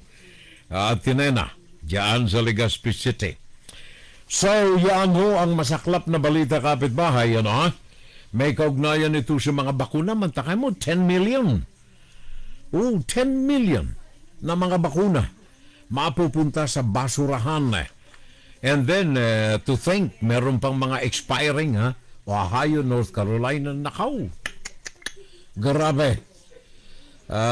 Kaya sayang mga kapitbahay. Etong South Carolina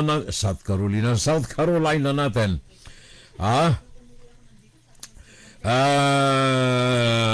Kailangan pag-ingatan na lamang yung mga bakuna na yan. Siguro kung maaaring maihabol before the deadline ay magamit na. Before the deadline, kailangan ay gamitin na. Pakinggan si Pirel Salvo tuwing Sabado dito sa FGS Webradio para sa mga Pilipino.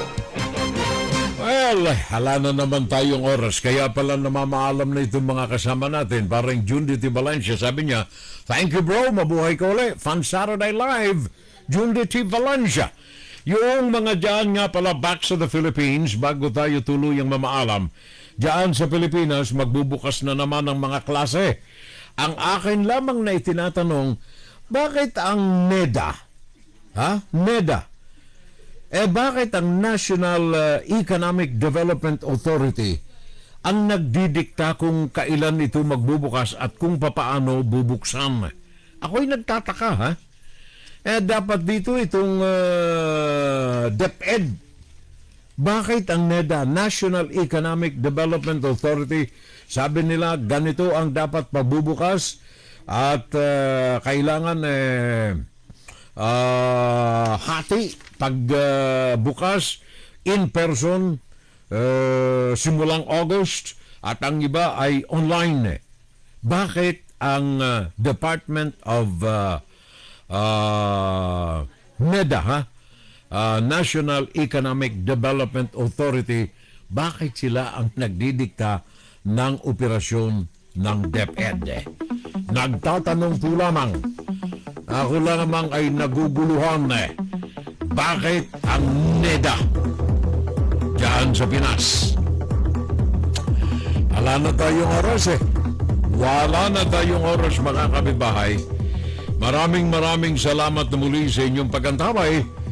At sana po sa nakalipas na 3 oras ay naipagkaloob namin sa inyo ang mga mahahalaga, kailangang mga balitang mapakinggan, malaman, makagawa ng aksyon ng ating mga kababayan, ang ating mga kadugo, para sa hinaharap at kinabukasan ng ating bansang tinubuan, ang mahal na Pilipinas. Again, unang bungad na mga balita natin ay inilaan natin sa pagdiriwang selebrasyon ng Philippine Independence Day, June 12. 123 years nakalaya ang tinatamasa simula ng itaas ang bandila diyan sa Kawit, Cavite. Well, darating ang July 4, Philippine-American Friendship Day.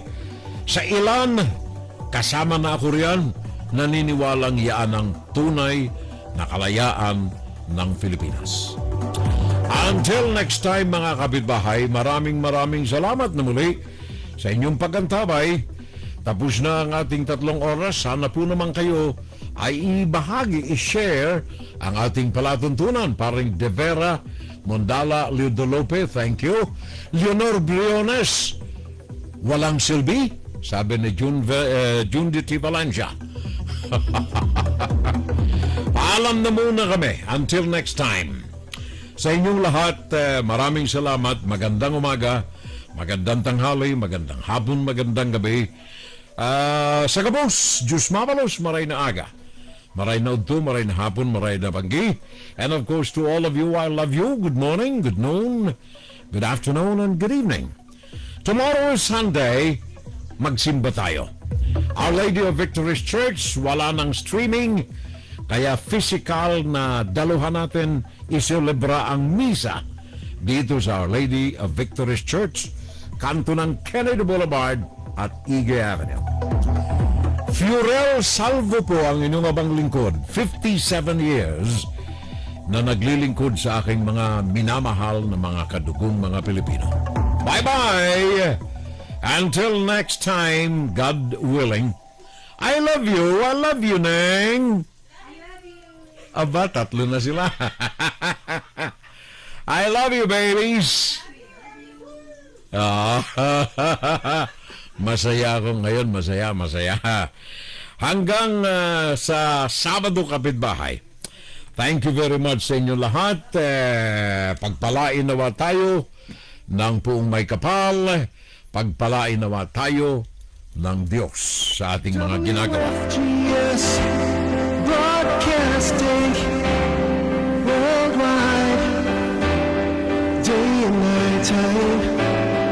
Wfgs streaming online, music on the fly, ready online.